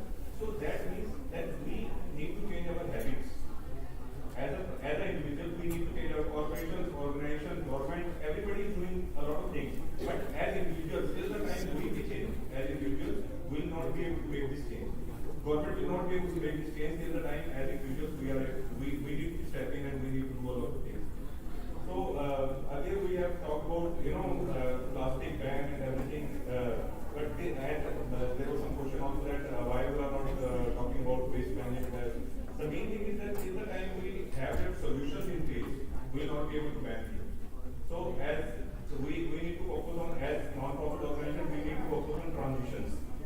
Government is implementing some schemes, we need to pitch in and focus on transition so that that phase can be complemented, and then we are able to implement that. As individuals, as I mentioned, few days ago we were invited by MIT University, and I thought that it is a collaborative session where they want to tie up with NGOs and all that stuff. But then after going there, the reason for calling various non-profit organizations into your university was that they are having a 60 hours of internship in their course, which all students need to complete. And 80% of the students were having fake certificates from various non-profit organizations. Because it's the requirement of a university, they need to. So how we are making this sustainable as individuals? Those 80% and even organizations like us, if we are offering fake certificate, that means we are not contributing to sustainable development. So the reason why they approached us was the students who have done internship with us, they should be authenticated whether they have done a proper task or not. So voluntary engagement is one of the major challenges we face. We see a lot of requests for volunteering, but then at the end, voluntary engagement, the commitment of volunteers is not what we are looking at. As an organization, with a team size of 10, we will not be able to make this change. We need volunteers, we need organizations, we need Jan showed the video in the morning, the whole social change which Gobind has started supporting us. But then, organizations are coming forward, but as individuals, till the time will be changed, we will not be able to change a lot of things. So, as Foco change, what we have done, we started with tree plantation drives. I will mention two challenges which we faced. We started with tree plantation drives with the Municipal Corporation of Gobind and Municipal Corporation of Delhi. And then we went there, we had interaction with the authorities, and the problem we faced was that first we need to identify the land where we want to plant the trees. They don't have land. If they are having a land, then there is no watering arrangement. So I asked them that if there is a place where in West Delhi we can plant some trees, there is a park and we can plant 500 of trees. And when I asked about watering arrangement, so what to do with that plant? If we are not able, there is no survival rate, why should I make resources in planting those trees? So there should be a separate channel with government authorities so that we as non-profit organizations can coordinate directly with them, and they should provide us the resources so that we can make this, we can support this sustainable development. Then, we are participating in research. There was a scholar from US with the name Jacob Fontaine, and there are a lot of organizations, international universities which are focusing on research on sustainable development. But I think organizations, universities in India, they are not very much focused on sustainable development, or even students, they are not career focused on making their career in sustainable development. So we need to have that kind of courses, that kind of scholarships in place so that they can make their career, and at the time they can be useful for the economy as well as they can participate in the sustainable development goals also. So we have also Jan told you in the starting that we are focusing on. So when we face challenges in tree plantation drive, what we realize is that we cannot stop doing activities if we are not getting resources. So we We are still doing tree plantations right with the main set of resources we have. But what we did is we, as an organization, we are focusing on education, and in education we are not focusing on academic education. We are only focusing on education which can make their career better, the children's career better. And one of the important subjects which we are focusing on here is environment awareness. So environment awareness, we are teaching them about environment awareness because if we are teaching them, they are career of, they are future.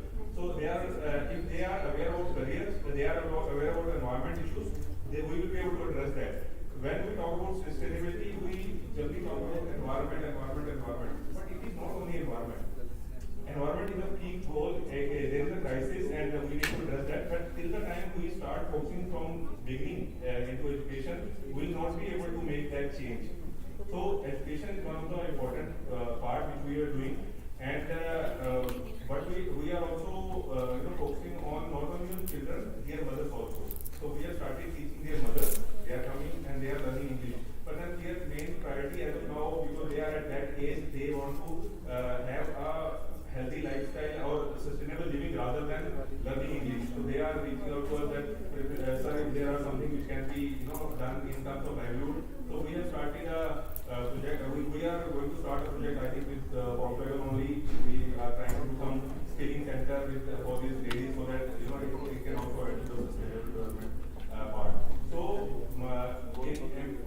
there are other things which we are doing at Scope things, that is menstrual hygiene. There is a company called MEPSC, that is Singh Council.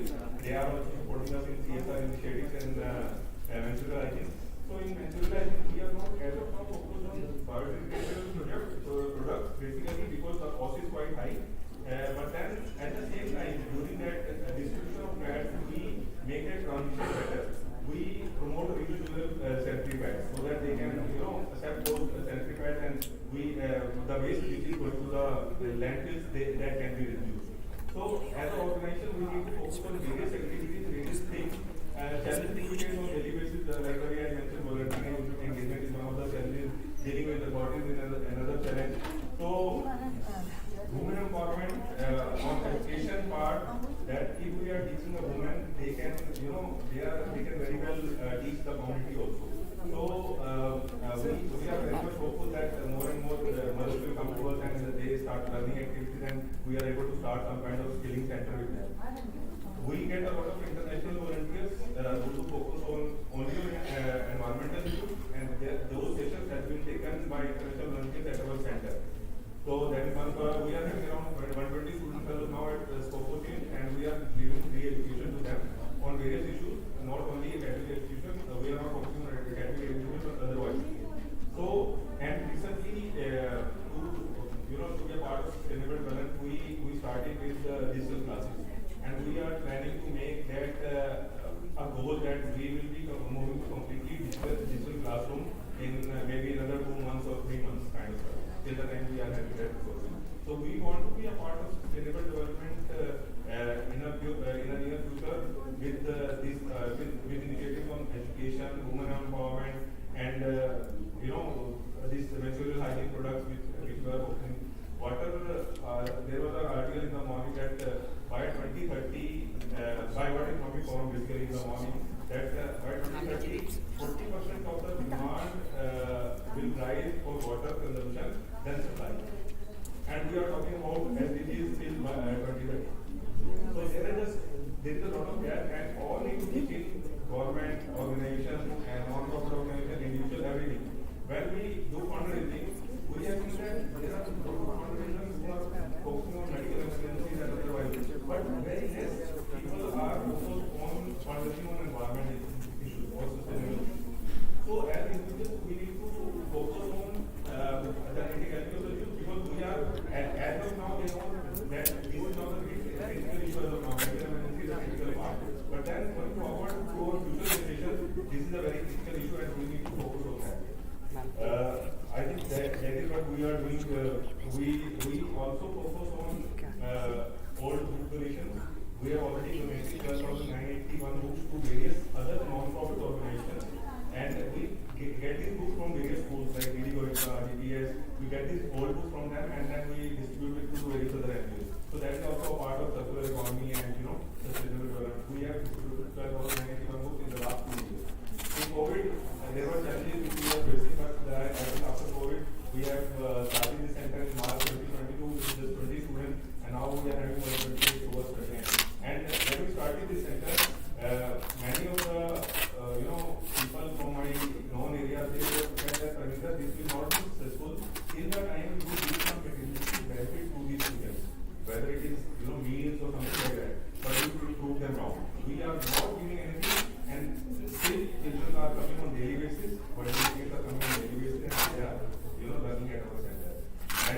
one year just to test, I asked them that it was very hot weather in Delhi, and I told them that we want to give 3 days off to you, and then they said, no sir, we don't want off, instead 30 days on Sundays also, which is their weekly off.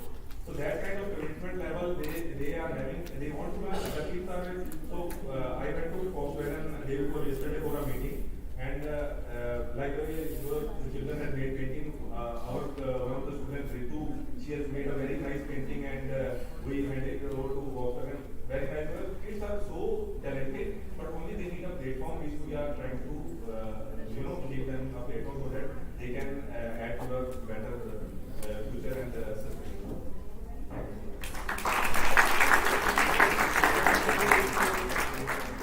Thank you, sir.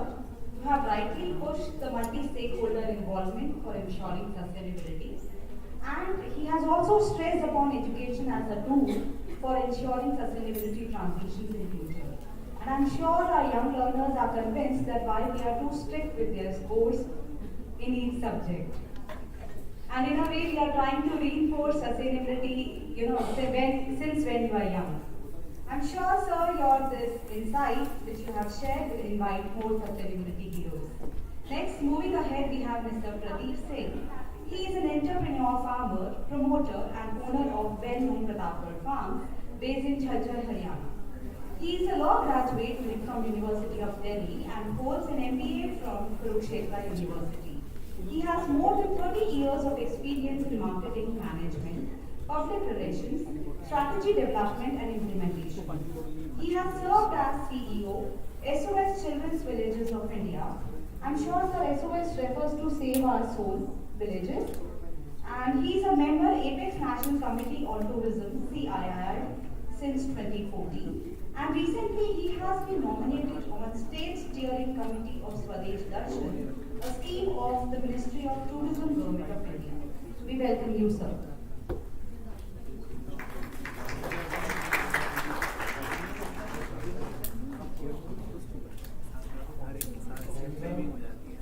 Namaskar.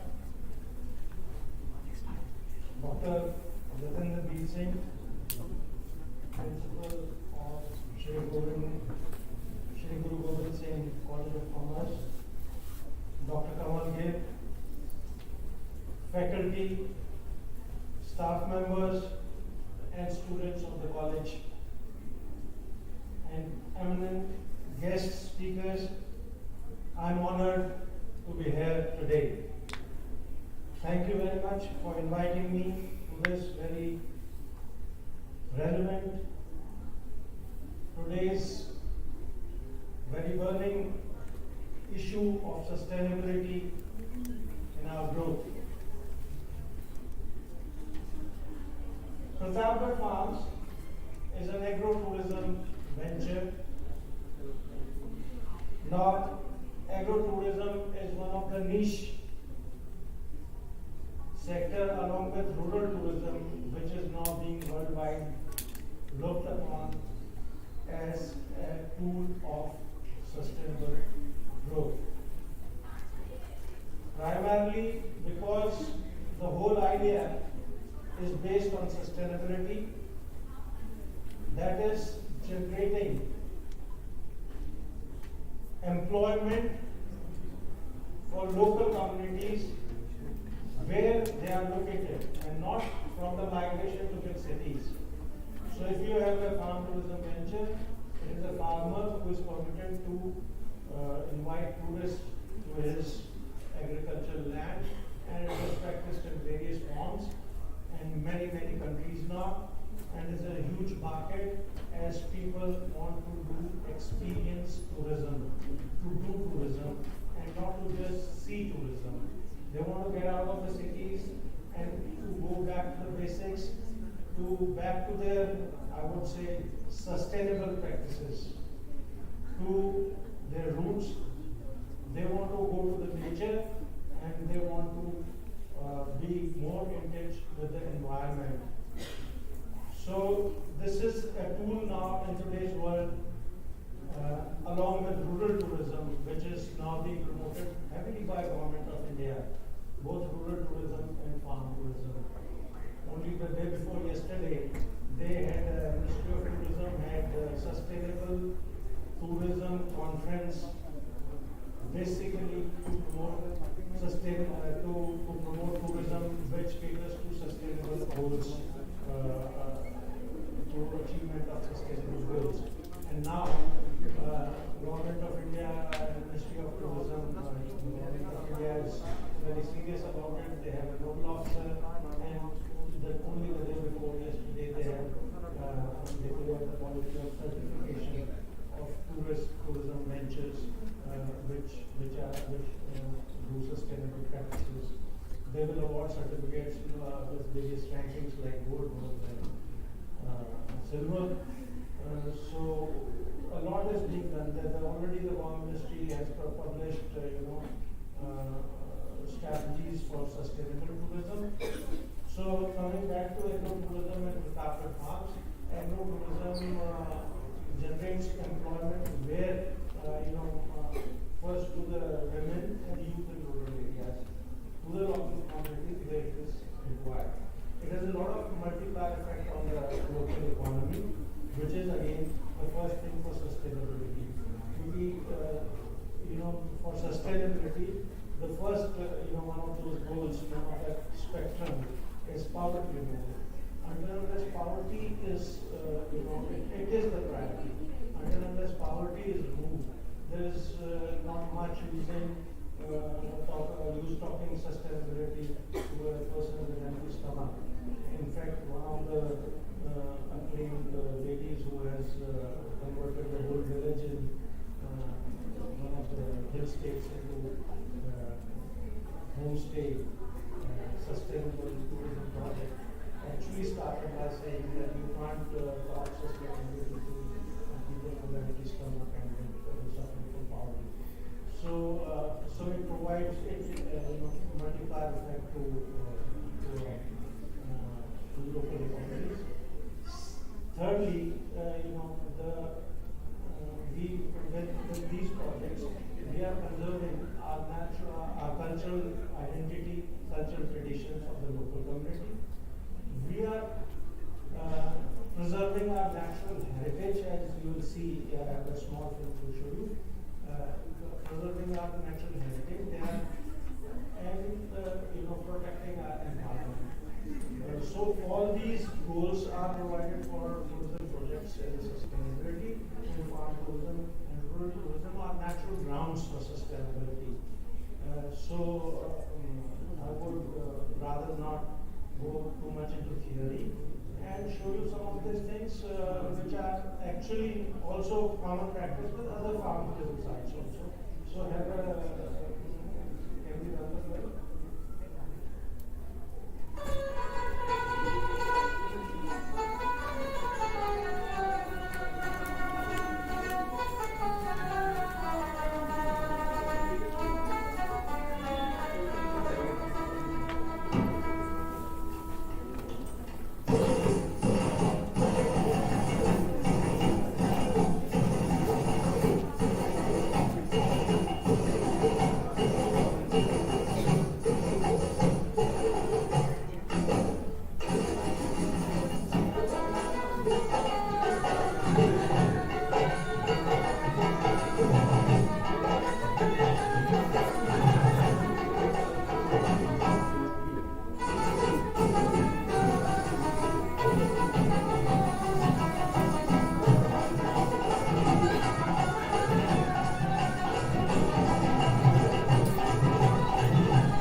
To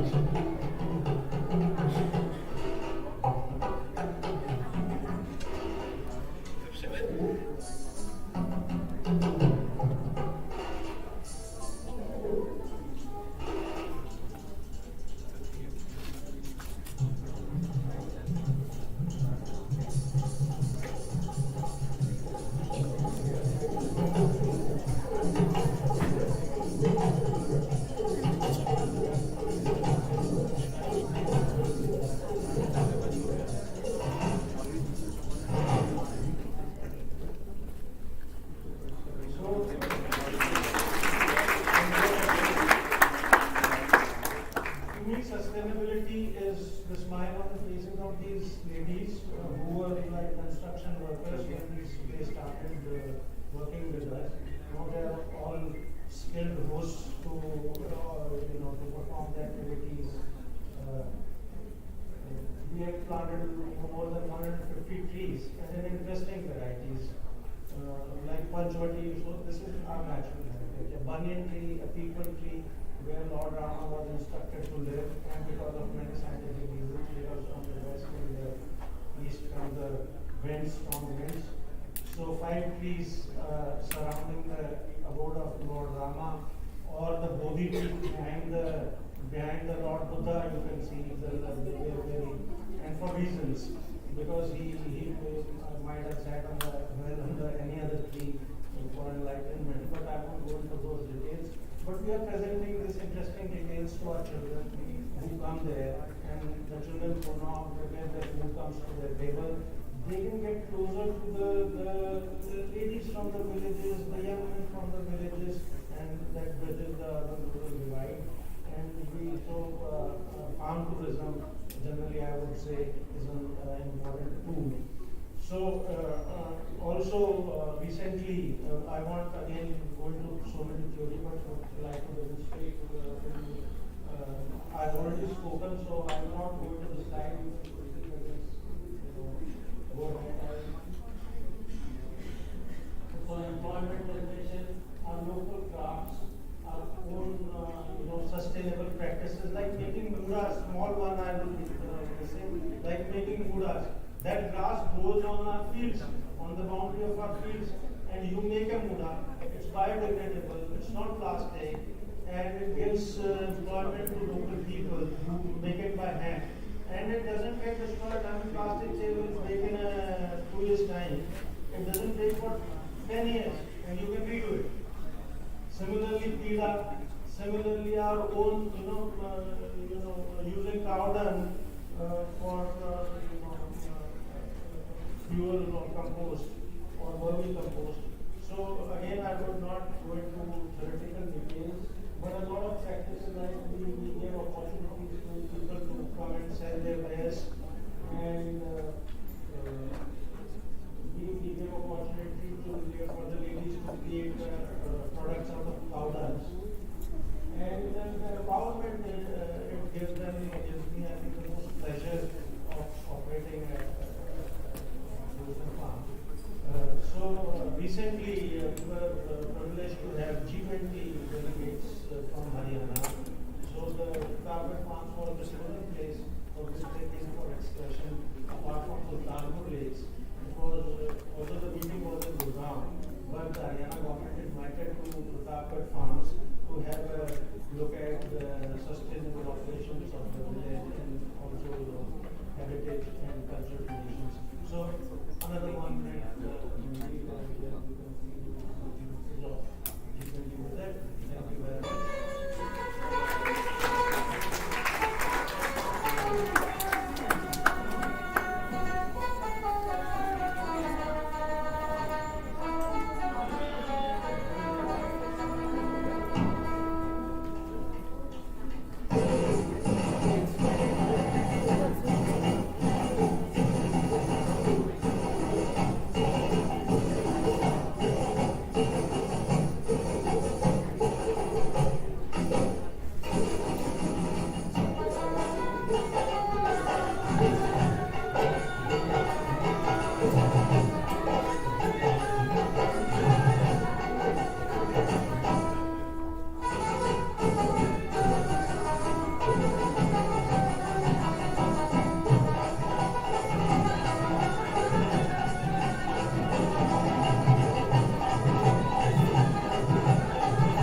visualize the atmosphere with plausible sustainability measures which can be easily adopted. And I'm sure you hinted upon the need for strengthening environmental ethics and reconnecting with nature to seek solutions to the present day environmental problems. And I'm sure you have given the mantra to our young entrepreneurs for intertwining entrepreneurship with the sustainability. Thank you, sir, and you again reconnected me to Jhajjar Haryana. Thank you, sir. Now may I invite upon Professor A.K. Bhagi, sir, to kindly share his views on the convention.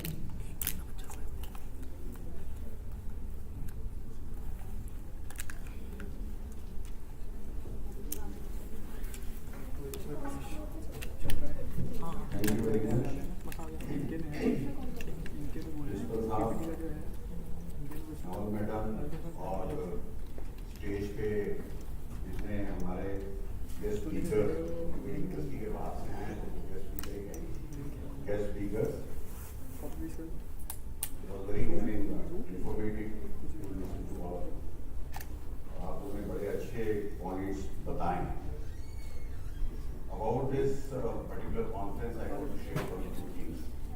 Kindly permit me. The topic is India on the path of sustainable and inclusive development. Myth or reality? In my opinion, it is not at all a myth. Though we have not reached to the reality that we want. We have started taking steps, and I will put my point of view with some examples. Sir, I was nominated as a member of Environmental Pollution Prevention Control Authority, IPCA, in 2014. And one of the speakers, Manoj ji, was talking about that how important it is to monitor the environmental changes or whatever pollution is happening. Because then only you can talk about controlling or taking measures, right? In fact, that was a time when we thought of few things, and AQI was made mandatory for the public knowledge. And today, there is a system in place called, on the SAFA side, you can view the environmental air pollution in every city, not only in every city, but even in the local areas. There are 24 monitoring stations to know the air quality in Delhi. So you can know how much is near North Place, at ITO, at Anand Vihar, at maybe Ashok Vihar, and elsewhere. So that strong system has been built to know the air quality. Because once you know the air quality and you know the problem, then only you can proceed further, right? So we are on the path. Then we also suggested the graded response action plan. That is Gazette Notified Government of India document. And remember, this EPCA is Supreme Court appointed authority, which has the full mandate and support of the Government of India. Therefore, you can take certain steps whereby at least you can control. But the point here is that when you make a double strategy, there are certain goals that we fix for the long term, some others for the short term. Like, I mean, there is a pollution episode, so we say construction activities are to be stopped for a month or for 15 days. Or we take certain steps like odd and even scheme will be in place. These are short term emergency steps that the Government of India takes on the advice of some people, the experts. And at the same time, there are some long-term goals. India is heading towards generating and becoming one of the largest, making of the renewable energy these days. Slowly, we are taking certain steps to modernize our cities in a manner so that the pollution levels can be controlled. Even in this year's budget, there are many things which have been stated that India will be taking steps not only to control the air pollution, but also to the river pollution, the water pollution that Sir was talking about. You see, even today, of course, one thing which has been stated is very true. The model that suits India is not a development in and around the major cities. The model that suits India is diversifying the development more towards the villages. Unfortunately, that was not coming through. And India has to take steps in that direction. Some steps have already been taken. With time and people's understanding and cooperation, these things are feasible and possible. And you may have seen that though, in the name of sometimes the controlling pollution, steps like metros, etc. are taken. But at the same time, when such steps are taken, construction activities and all related activities in the metro, they become a sort of a pollution at that point of time when such construction activities are in progress. And that is what Delhi is actually facing. 40% of Delhi's pollution today, air pollution problem is attributed to the dust. It is a myth. One can say that we always saying it is automobiles. It is the new policy that you can demolish 2.5-story building and create a 4-story building. And whole lot of demolition is taking place in all localities. That has created a problem. Right? But once this is over, and hopefully a day will come when there will be no more metro related activities in Delhi, the pollutions I am sure are going to be reduced. Though metro has been brought to Delhi to control pollution. But during the construction, it is contributing more to pollution. So what I want to say is sometimes solutions that come, when they are implemented, they create more problems. Sometimes what happens is that we say that these are the new business opportunities or activities, they contribute more to the pollution, and this is a very interesting fact. Most of the business activities, they generate pollution or the environmental issues. And once that is generated and that is created, a new business opportunity like Pratapgarh Farms is created.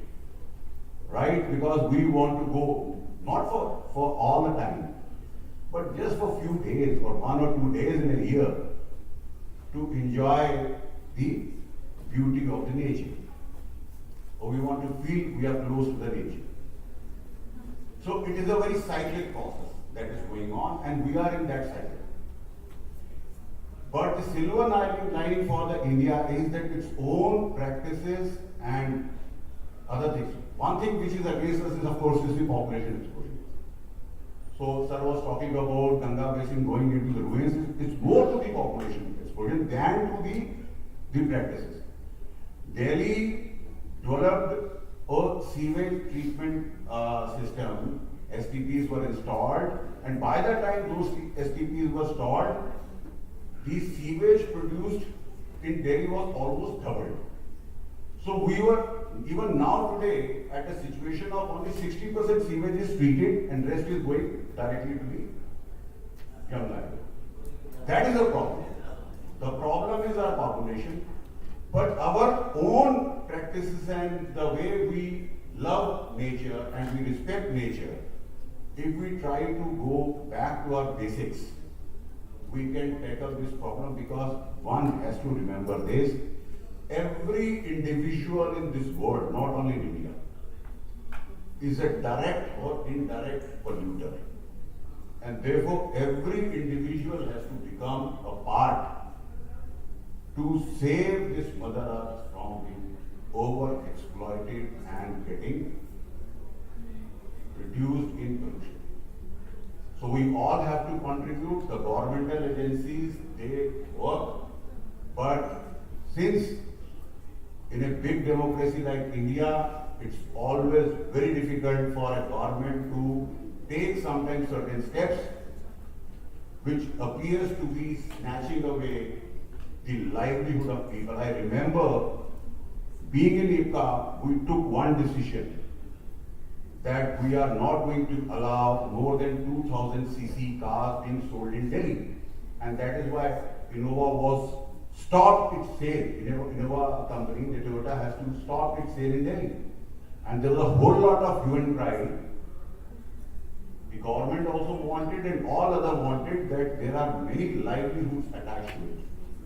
When we say the construction activities are to be stopped during the smog time, remember, many livelihoods are attached to it. When we say in and around Delhi, whole lot of bhattas which create bricklanes, they are to be stopped during a certain period of time in Delhi for controlling air pollution. Then also a lobby stands up and they say it's not only the pollution, it's a question of, and I remember we as IFCA went to Punjab and Haryana to meet the chief secretaries. When we spoke to them, they were very clear in their idea. If Delhi is looking towards us for the grains, then they cannot say because of the Parali burning, you will not be having pollutions for 15 days. If you are dependent upon us for your grains and for your food, you have to have a little bit of pollution days also in return. Right? So there is a conflicting situation. And such conflicts will be more and more if we try to emulate the Western model of development. And these were not there till the time we were having only 2 or maximum 3 crops in a year. Today, in Punjab or Haryana, 4 to 5 crops in a year, in the name of green revolution, has resulted into this sort of a situation where there is a very small window for a farmer from getting rid of the parali and then going for a next crop. So it is the model that the government gave. In return, what has happened, the green revolution is there, but there is a cancer. There is an excessive use of pesticides, there is excessive use of all the other things, and also the episodes like parali burning are happening.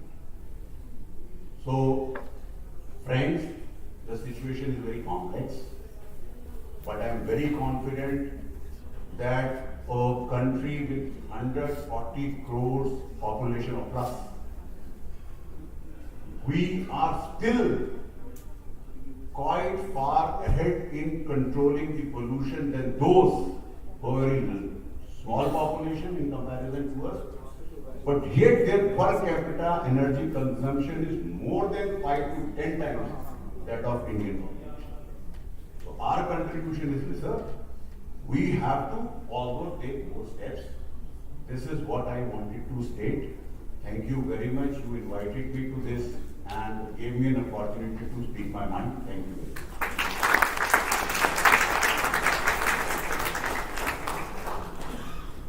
Thank you, Bhagi sir. For guest speakers, he is the president Delhi University Teachers Association. Since graduation days, I was knowing him as an expert of chemistry, but now I'm sure he has a sound knowledge of environment and related issues. Currently, he is a faculty at Dayal Singh College and he is teaching chemistry. Well, thank you, sir, for sharing your insights and reinforcing that it's we who are responsible for what we have done to the environment. And now it's time for thanks. Thanks much to all the guest speakers for this enthralling and informative session. Thank you for taking us on a sustainability ride, beginning from climate change, mitigation efforts and adaptation by Mr. Hardeep Singh. I'm sure he has yet to share those untold stories of the field. I can relate to sir being a field worker, that what are those, you were quite emotional when you were about to share your untold stories from the field. So I'm sure with the virtue of Kaval ma'am, I'm sure we are going to have you again. And you will be unfolding those untold stories of the field. And then being influenced by unremitting efforts towards keeping Ganga clean by Karman Keshwar and his crew. Well, bringing about a societal change by educating a community about environmental issues and sensitization towards sustainability by Mr. Parminder Singh. and taking the ride ahead, discussing the efforts of an entrepreneur, farmer, the owner of well-known Pratapgarh farms by Mr. Pradeep Singh. And lastly, Professor Bharti sir stressing on our own individual responsibilities towards nature. And somehow I feel that yes, we need to strengthen environmental ethics, not only in the not only in the youth populace, but yes, each stakeholder has to reinforce the environmental ethics that we behold in our minds. I thank you all for sensitizing us to work ahead on sustainability transition in future scenarios and ensure a sustainable and inclusive ecosystem with the right involvement of these young harbingers of change. May I request our students, Bhavneet and Neval, to lead the pre-planned event that's pitch green. Thank you.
let me directly welcome you to the final session of the day, Fetch Green, the P-Plan. We have planned an exciting program that is sure to captivate your attention and provide a valuable experience for everyone involved. We hope that you will enjoy the event and that it will exceed your expectations. Thank you for joining us, and we look forward to a successful and memorable event. Action is the foundational key to success. Small deeds done are better than great deeds planned. This competition is aimed at fostering the next generation of entrepreneurs and thought leaders who will drive India's growth with an emphasis on sustainability and inclusivity. We are looking for innovative business plans that will shape India's future by providing solutions that are not just profitable but are also environmentally responsible. We are elated to show that we received a tremendous response from 170 plus teams from institutions in the likes of IIT Guwahati, IIT Kharagpur, IIM Indore, and IIM Rohtak. Through a rigorous and meticulous process, 12 teams were shortlisted for round 2. These teams presented their business plans to our judges on 22nd March at the college campus. 3 finalist teams are here amongst us to showcase their business plans. Let's give a huge round of applause to these finalist teams.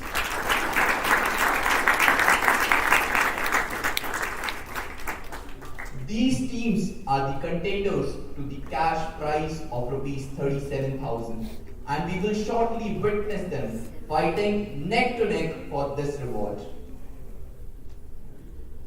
Allow me to introduce our esteemed judges who have graciously accepted our invitation to be a part of this event. Our first judge is Mr. Rishabh Sharma. Sir founded Sparrow, an app-based platform dedicated towards sustainable clothing. Moving forward, he founded Diggy, a digital marketing agency which has helped more than 120 brands to propagate their voice to their prospects. Sir is also a marketing mentor for Google for Startups and actively helping the Business Blasters initiative by the government. Sir also happens to co-own a couple of restaurants around the Delhi NCR region. He is a graduate of Eco Honors from Delhi University and LLB from B.R. Ambedkar University, Agra. He has delivered more than 50 speaker sessions and workshops to impart people with valuable know-how about the startup world. May I now call upon Gitansh, student of the seminar committee, to welcome Sir with a painting.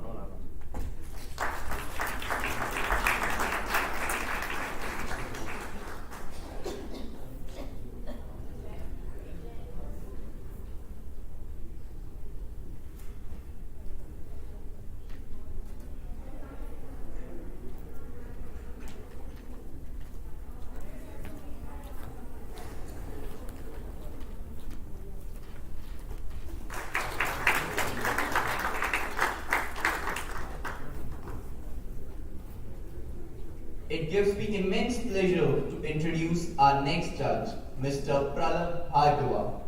Sir has more than 14 years of experience in the areas of commodity, corporate, and climate change analysis. He helps clients to understand complex ideas and for boardrooms to take strategic decisions. He works closely with a team of consultants globally and has supported execution of work across several geographies globally. His experience includes working across equity, demand, supply, and pricing models. He has worked on both top-down and bottom-up models. He has provided climate change risk assessment and climate strategy services to companies in banking, building materials, chemicals, energy services, metals and mining, power, textile, technology, oil and gas, and real estate sectors. May I call upon Gureed Student Seminar Committee to felicitate Mr. Pralab Bhargava with a painting.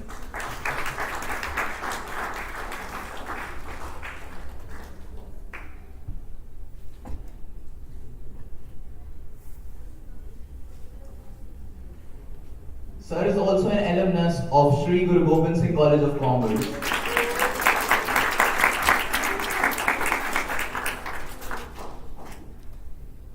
Our third judge is Mr. Vikram Aditya Kumar Kaneja.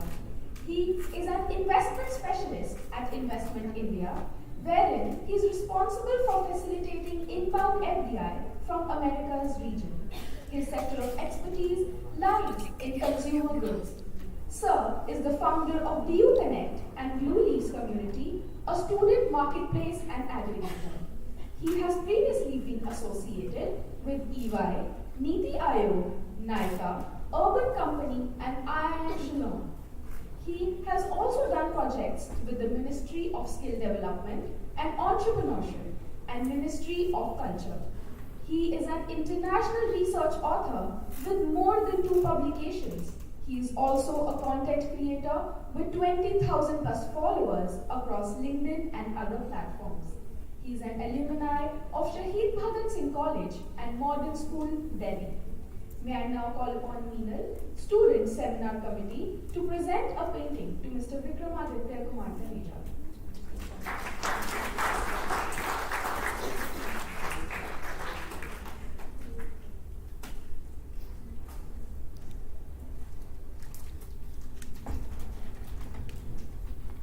We now commence the program. Let me give you a quick view of the rules for the competition. Each qualifying team has submitted their business plan in a 5-slide presentation.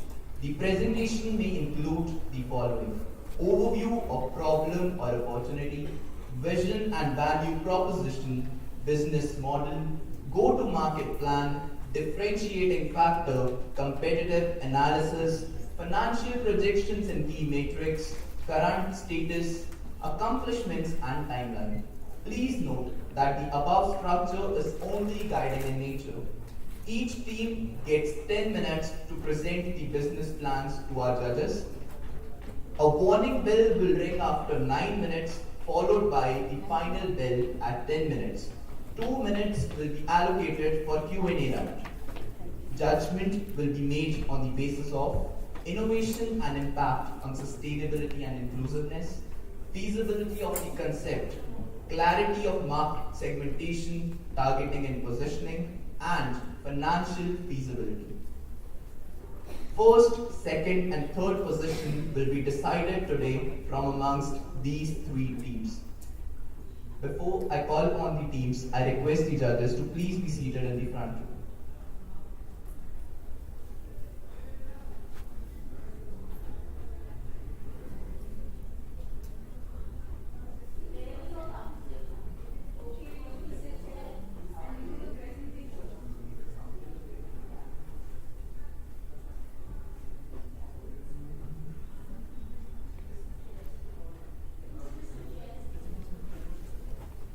It is my pleasure to welcome you all to this formal event, where we will have the opportunity to hear from several exceptional teams who have been carefully selected to present their innovative ideas and solutions. We are confident that each team will deliver a presentation of the highest caliber, and we look forward to hearing about their innovative approaches and ideas. Brace yourself, audience, and tighten your seatbelts as we take you through this exciting journey of our final B-Plan presentations. I now invite Team 1 to please come up on stage for their finale presentation.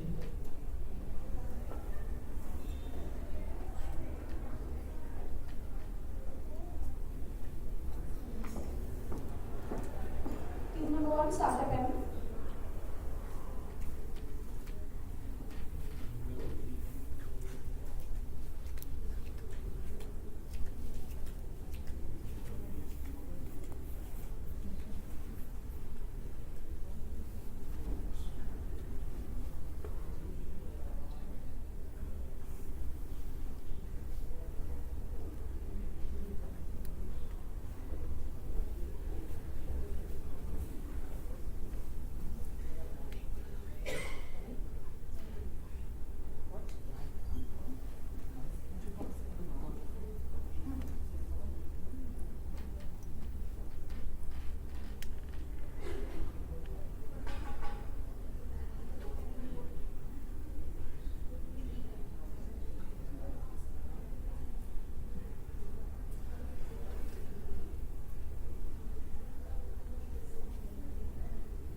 present our startup MQ. So let's begin with some facts. 84 metric tons of stubble is burnt in India every year. And more than 30% of the people living in India are dying every year due to air pollution. 95% of the total plastic packaging material worth $80 to $120 billion USD is lost to the economy annually. And 3.3 trillion grams of plastic waste is generated in India every year. Too many problems to process at once, right? When our planet is going through a multitude of many such problems, which includes plastic pollution, soil erosion, stubble burning, and climate crisis. Now, what exactly is our startup? Basically, we use waste stubble to grow oyster mushroom. This oyster mushroom gives birth to 3 distinct products that are mushroom chips, mycelium, and manure. Now, coming up to the problems we target. Firstly, we hope to target the problem of air pollution due to stubble burning in Delhi, NCR and nearby regions in the months of November and December. Secondly, we hope to reduce non-biodegradable plastic waste generated by replacing it with a much better alternative, that is mycelium. Thirdly, we would like to manufacture a healthier alternative of oily snacks, that is our mushroom chips. And lastly, low-income farmers, women and disguised laborers will be hired for the production of our products, thus generating employment opportunities.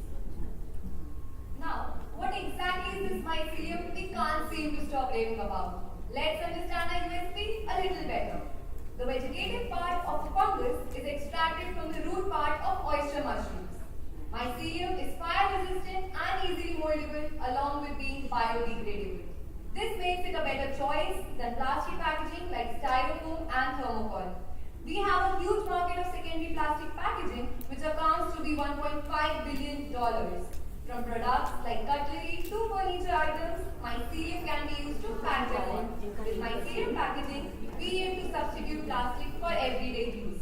And this mycelium makes it the first vertical of our startup. The shoot part of the oyster mushroom creates a basis for the next vertical of our startup. The market size of mushroom chips accounts to be 70 lakhs in India. Our healthy mushroom chips that are oil-free, potassium and vitamin D rich are a healthier choice over the fried munchies. The zero waste policy of our startup believes in sustainable ecosystem and thus has opened the door for the third phase of our startup, that is manure production. Our target audience, that is small nurseries and home gardeners, are attracted by 100% nutrient-rich, organic and cheap manure. The manure is the result of decomposed mycelium products and packaging. It costs us nothing, but is worth everything. Now, these are the few pictures of our prototypes we successfully made. Now, talking about our revenue model. Our revenue model is very simple yet very ambitious. The selling price is rupees 40 for a 250 gram packaging and rupees 80 for a 500 gram packaging. We plan to achieve economies of scale by the 4th month, so the revenue will be 80,000 rupees and the profit will be 35,500 rupees.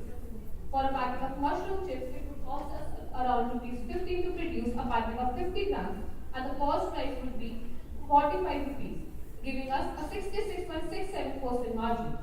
Manure would cost us nothing to produce and the selling cost would be rupees 30, giving us a 100% margin. Now, talking about our go-to-market plan, we initially aim to target businesses with our secondary packaging who are focused on goods like perfumes, watches, clothing and furniture. And for selling our main mushroom chips, we are going to tap influencers, health influencers who promote healthy lifestyle and alternative of oily snacks. And for our manure, free samples will be given to home gardeners and nurseries for the promotion. Now, let's talk about the SWOT analysis, arguably the most important analysis in any business. We are continuously building ourselves on the following: strengths, weaknesses, opportunities, and threats as mentioned here. We aim to encourage market drift towards sustainability and capture heavy market size in the coming future. With a lot of competition in the market, our startup aims to stand tall even with established packaging techniques and look forward to large-scale B2B businesses. So, we have an edge over our competitors for the cost of production. We also compared ourselves with the products of styrofoam, which is around 150 rupees per kg and ours stands at 100 rupees per kg. As we also got the feedback, we researched to curb the problem of regular supply of stubble. We found out that a huge amount of stubble is produced due to the rotation of wheat and rice crops. We found out that we can acquire 72,000 tons of stubble from our nearby farms in a single harvest of wheat and rice. Death is just a number when in headlines. Suffering is often sensationalized to make speeches impactful. Greater the number, the more serious the problem is likely to look. But the people of Delhi are not merely numbers. They are real. Them coughing their lungs out is real. People suffering from respiratory disorders are real. Families like yours, like mine, are also real. Families who expect nothing more than just a normal life. Is it too much to ask for? How long before we ourselves fall prey to this unseen yet omnipresent evil? We need to do something about this issue, not tomorrow, but today. While we are aware that we cannot entirely cure the pollution caused by stubble burning, we definitely believe that we are capable of putting a dent on it. We hope to introduce this creative use of waste stubble into the mainstream and leave a spark of innovation that can change the world as we know it. We strive to change, a hope. A chance, a choice. Together as one, we aspire to bring a change worth a million. The choice is ours.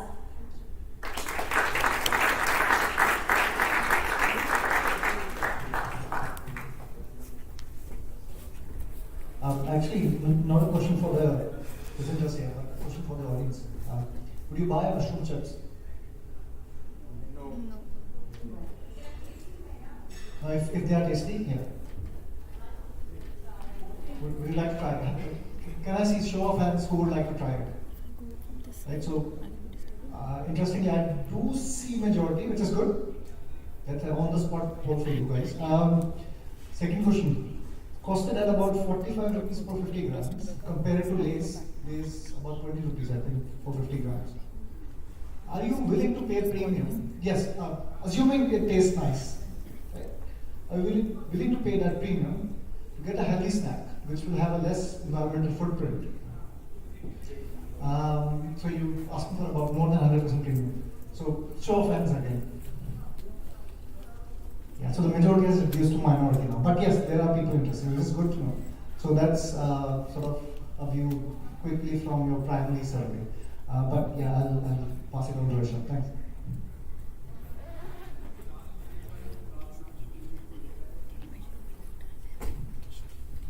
I think mushroom chips could be tasty, only then it would be sold, right?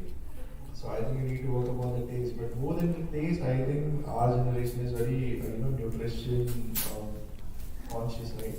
Someone like me who's trying to lose weight, right? And I think mushroom chips have to have a lot of nutrition. I don't think there is no, details mentioned upon the nutritional factors, the amount of protein, fats, or the macro and micros. So mushroom chips are mostly vitamin B, vitamin C, and vitamin B complex rich in nature. So in the vitamin B complex is not usually found for the vegetarian people who are totally vegetarian in nature. So B complex is I'm not mentioning about the factors, I'm mentioning about the composition. There is no label. So actually, like we said in the previous round as well, कि अभी हमारा जो prototype बन के आया है when we collaborated with Revra Foods, so that's why we need to first make the final product and then we will work on the nutrients. Because I think when you're claiming something, you need to back up with facts, right?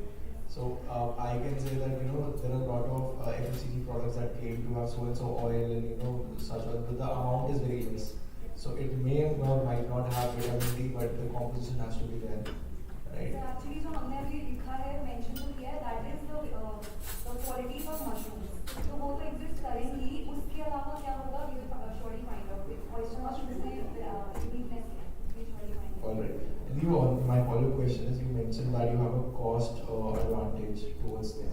I think there is no such thing as cost advantage because there is going to be someone with deeper pockets. He can pull up the machine, he can set up a bigger production, and he can lower down the cost, right?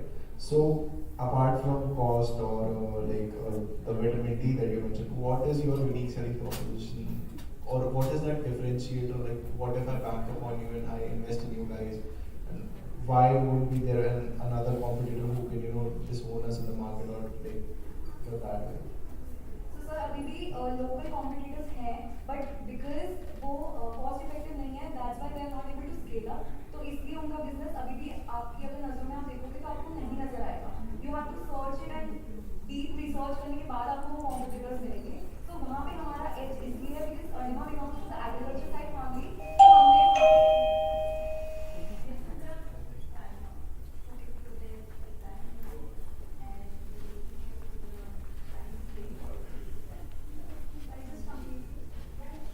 Okay, so that's why वहाँ पे it's called एक जुगाड़ जिसे कहते हैं हम वो लगा रहे हैं वहाँ से like people will use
maximum 20 minutes. So questions can be asked, I think later in the outside, where we have tea arranged for you.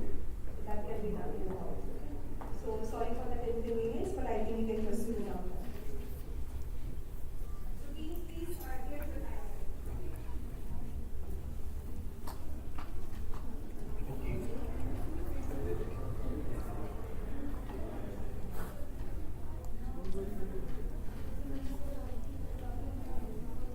All of you are requested to please not take your college name.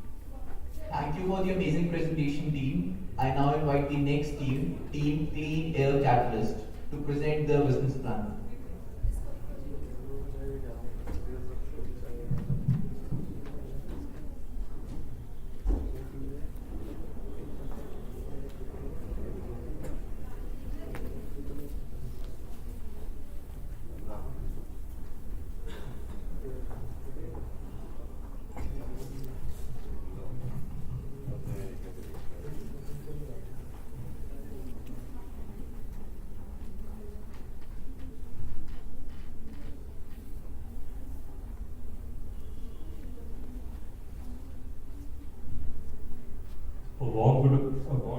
A warm good evening to the respected panel of judges and my fellow participants. Today we are a bunch of fellow fresher students having assigned various roles in a business organization are here to present our idea whereby I, Sathak Semani, would be functioning as the CEO of Clean Air Catalyst, Mr. Arnav Agarwal as the CFO, Mr. Raghav Taneja as the chairman, and Mr. Varun Mittal as the CTO and MD.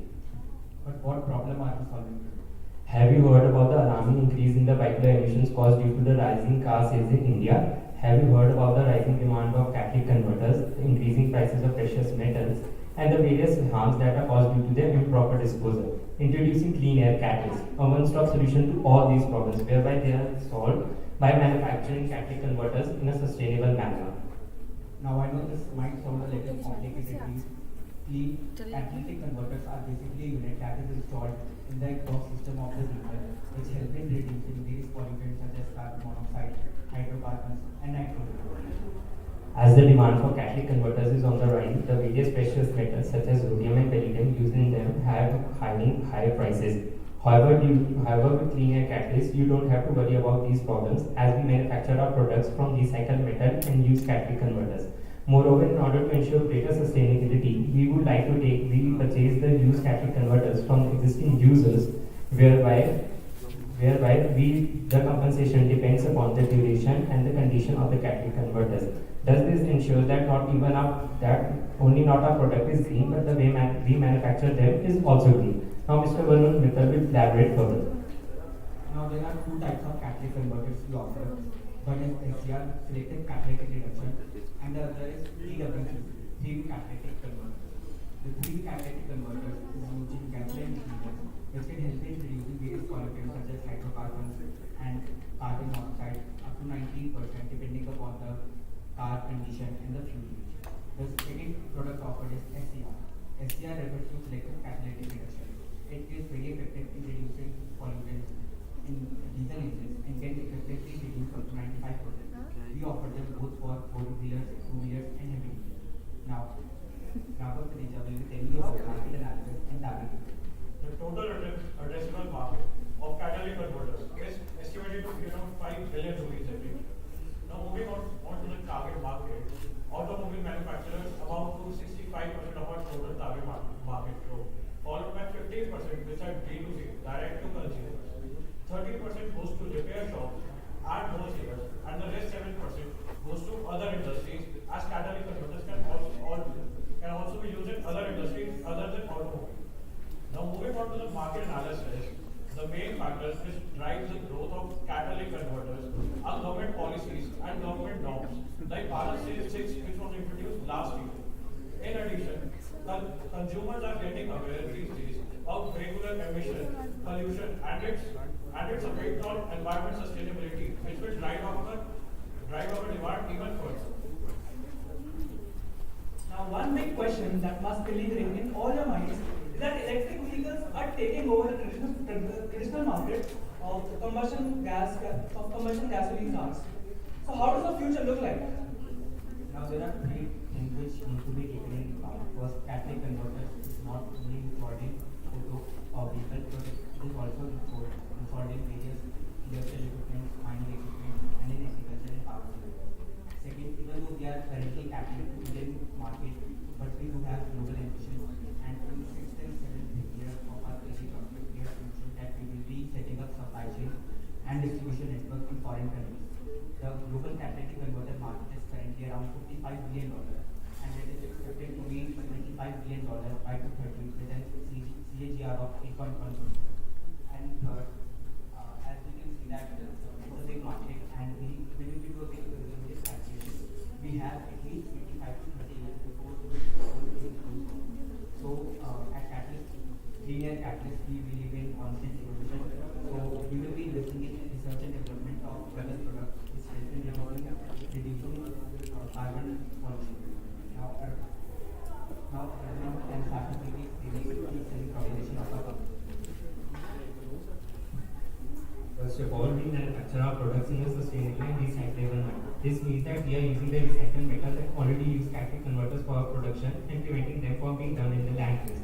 This helps in creating a circular economy whereby the usage of virgin materials is prevented and the same material comes into regulated consumption. The second USP of a product is cost effectiveness.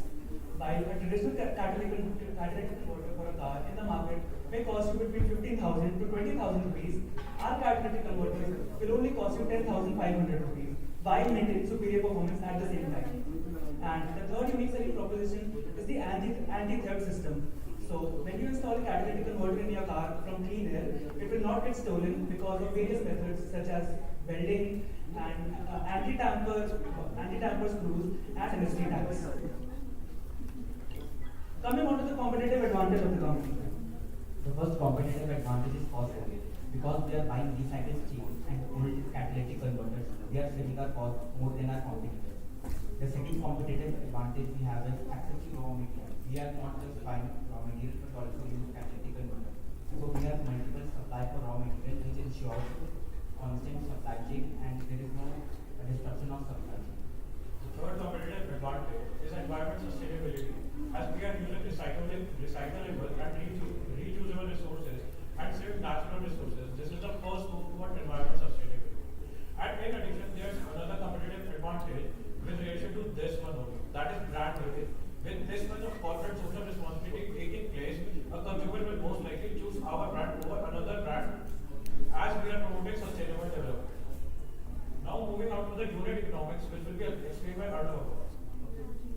So the unit economics of catalytic converters from clean air differ significantly for 4-wheelers and heavy-duty vehicles and for 2-wheeler vehicles. So for 4-wheelers, our catalytic converters are sold at a price of 10,500 rupees. About 50% of that amount goes to the cost of acquiring raw materials because these vehicles have larger engines which require even larger raw materials.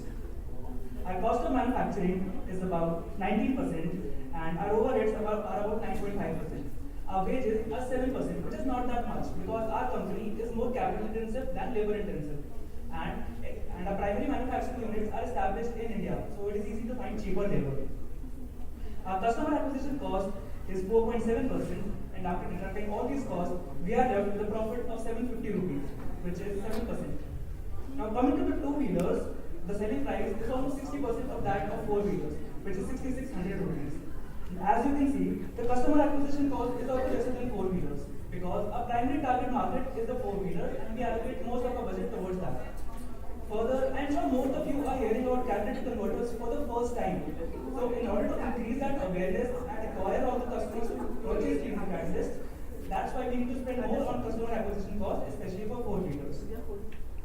And the fixed costs such as the shipping and overhead expenses are the same as 4-wheelers. And after deducting all these costs, we are left with a profit margin of 6.8% on 2-wheelers. Now, I know these numbers are not that exciting, but our company is more focused on sustainability.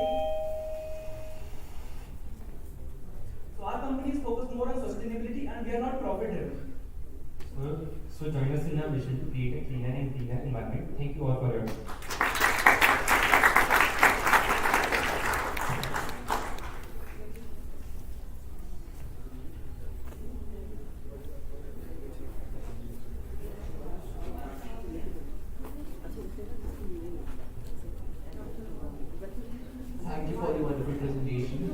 announce the next team and the last team for today's Project Janbhoomi.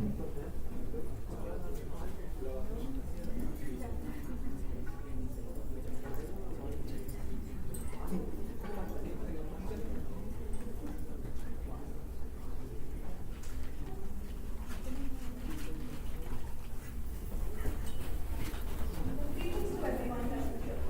Today I, Asa Bachelor, along with my teachers, and here with the child Project Jana. We shall begin by asking you a really simple question. Have you ever wondered what happens to the household waste that you encounter in your daily life? What do you think happened to that banana peel we threw away or the leftovers from yesterday?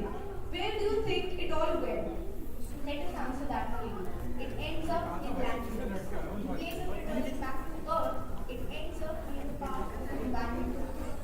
This is what encouraged Project Jana to come up with our new product, a terracotta. Through our product, we aim to tackle 3 significant environmental and social problems. Next slide, please. Through our product, we aim to tackle 3 significant environmental and social problems. The first one being the massive landfills around us. The health of around 64 million people is directly affected by these dump sites, which are around 42% filled with biodegradable waste. This waste that should ideally be decomposed is ending up at these landfills, where it further increases methane emissions and leads to air pollution. The second problem we tackle is the environmental problem caused by the use of chemical fertilizers in the form of eutrophication. These fertilizers are also 4 times as expensive as compost. The last problem is the poor living condition of potters. These potters earn very negligible incomes due to unregularized nature of their industry and foreign competition. Through our product, we aim to tackle all of these problems effectively. Our product provides a direct solution to households and other institutions to segregate and manage their domestic waste and convert it into compost. Our product, being made up of terracotta, is 1,000,000 times more sustainable than the other plastic alternatives available in the market. Now let's talk about how we solve the problem of increasing landfills. Composting transforms what literally would have been thrown away into a valuable resource, one that will generate more food and revenue, thus converting one's waste into black gold. Moving on to our community of models, we intend to provide our potters with high employment opportunities. Our product serves a huge environmental problem while also uplifting and empowering the potters community. Hence, our project aligns with 8 sustainable development goals that are set by the United Nations. They primarily include responsible consumption and production, sustainable cities and communities, life on land, and climate action. Now coming to the product. A home composter is a handmade home compost bin that provides suitable conditions to convert household waste into compost efficiently. It is made from terracotta and is divided into 3 parts. Here I will first help me explain the working of the product. So we begin by stacking the compartments over one another. The curvature shape of our product is known as the Mona Lisa design. Now, C has a solid base and is used to be filled with top of rich brown waste. We start filling compartment A with all kitchen and garden waste, and once it is completely filled, we swap it with compartment B. Until B is filled, waste in A is entirely converts to compost, which allows us to use it again. If it is not fully composted, the shock waste is simply transferred to compartment C. This is the effective, simple, yet impactful function of the product. We also provide complementary cocoa peat to the product. Cocoa peat is a 100% natural fiber, which is also a natural growing medium, which helps enhance the process of composting. Our most striking feature of the product is the Mona Lisa shape, which gives our product 3 tangible benefits. 1. It makes it much more sturdier and stable than its counterpart, Kamba. It also increases the volume available inside and employs lesser raw material. A common stereotype that is associated with home composting is that it has a foul smell and it attracts pests. To battle this problem, we have provided our product with a lid at the top. Our Moda Loda product also has these holes on the curvature so as to allow aerobic decomposition in place of anaerobic, which is again a cause of methane emissions. Our product also has a rope mesh base on the first two compartments and a solid base on the bottommost compartment. Along with all of these USPs, we also provide 1 kg of complementary cocoa peat powder and an instruction manual which for the efficient use of the product. The key partners of our business model are firstly the community of products, who are the makers as well as the primary beneficiaries. The community working with us are two brothers under Sonu Kumar Handicrafts, Karanji and Sonu Kumar. Gobind Nursery is our partner in requiring the required cocoa peat powder. The e-rickshaw drivers connected with us are our key delivery partners. The primary vision and value proposition of our project is to provide an easy and cost-effective solution to adopt a sustainable lifestyle while also uplifting our community of work. For the purpose of marketing, we have strategy for both market entry and market strategy. Thank you. Our target channels include residential societies, community gardens, and nurseries, which will also allow us to acquire customers. The process will largely involve product demonstrations, relevant workshops, and collaborating with different organizations and individuals. Displaying the product and promoting the vision through exhibitions and stalls will also be excellent. Our product has an edge over all the competitors. The biggest competition in the market is daily dust and others include Project Swap, Rice, Foundation, and Trust Basket. Here's why you should prefer our product. Our product is the most economical out of all the options available in the market. Because it requires lesser raw material because of its innovative design. It's completely environmentally friendly, be it the raw material used or the decomposition that happens. All in all, our product wins overall. Our business model has been carefully designed to ensure a smooth running business that is sustainable and has positive growth prospects. Our overall cost structure includes the wages paid to the community and the cost of production, which includes clay, rope, cocoa peat powder, and its packaging. 60% of the profits are our beneficiaries' income, while 10% is for community development and the remaining 30% are our reserves. With the price set at an optimum of 1500 rupees and a minimum cost of 800 rupees, we have a significant profit margin of 46.7%, which allows our operations to be sustainable in nature. With an expected revenue of over 1 lakh rupees in the first year itself, it is expected to increase by an average of 50 to 60% in the coming years. Each Janbuli home composter will prevent over 320 kgs of household waste from entering the landfills every year, which also further prevents 7 kgs of methane gas emissions in a year. Moreover, the waste filling process in a home composter is continuous over time, as more and more vacant space is created continuously. Further usage of compost produced in 1 year will aid in replacing over 14 kgs of fertilizers. We'll also be providing sustainable livelihood opportunities to a community of 2 farmers. As a part of our future expansion strategy, we will be exploring our operations beyond delivery. Developing the current product line by incorporating different composting instruments and growing our community further. And also a mechanism to efficiently provide produced compost to the right stakeholders. From our first community visit to our first product delivery. It has been a very beautiful journey and a journey that we all look forward to. Land might just make 29% of the earth, but the impact it has on our lives is an undoubted 100%. It has been worth waging a war over. It has simply been the essential resource to have been able to survive. For 3.5 billion years, land has sustained life on earth. Now, it needs active efforts from us to sustain it. It needs nourishment, it needs care. It needs Janbhumi. Feed the soil, feed the soul.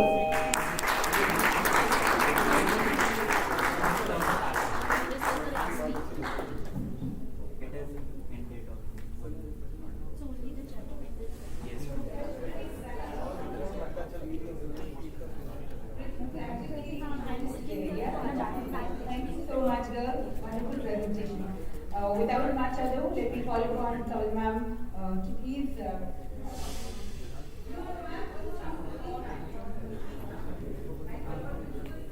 Actually, we have been told to vacate the hall. We were told to vacate the hall at 5 o'clock, but still we are on and on. So the first, bede aalo to like. So first prize goes to Project Gun.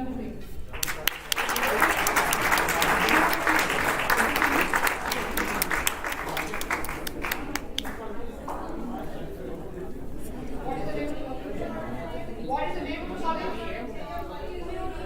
Coronical College. Okay, good.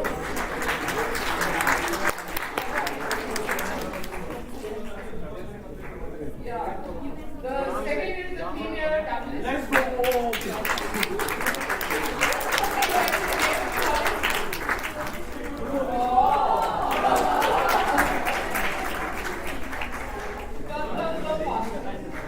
And the third is of course the startup pair, but you guys made a mistake that you spoke your language, right? We would have disqualified you, but we are not. We are not doing that. Okay? Next time, please be careful. Yeah, we are getting the third. Right?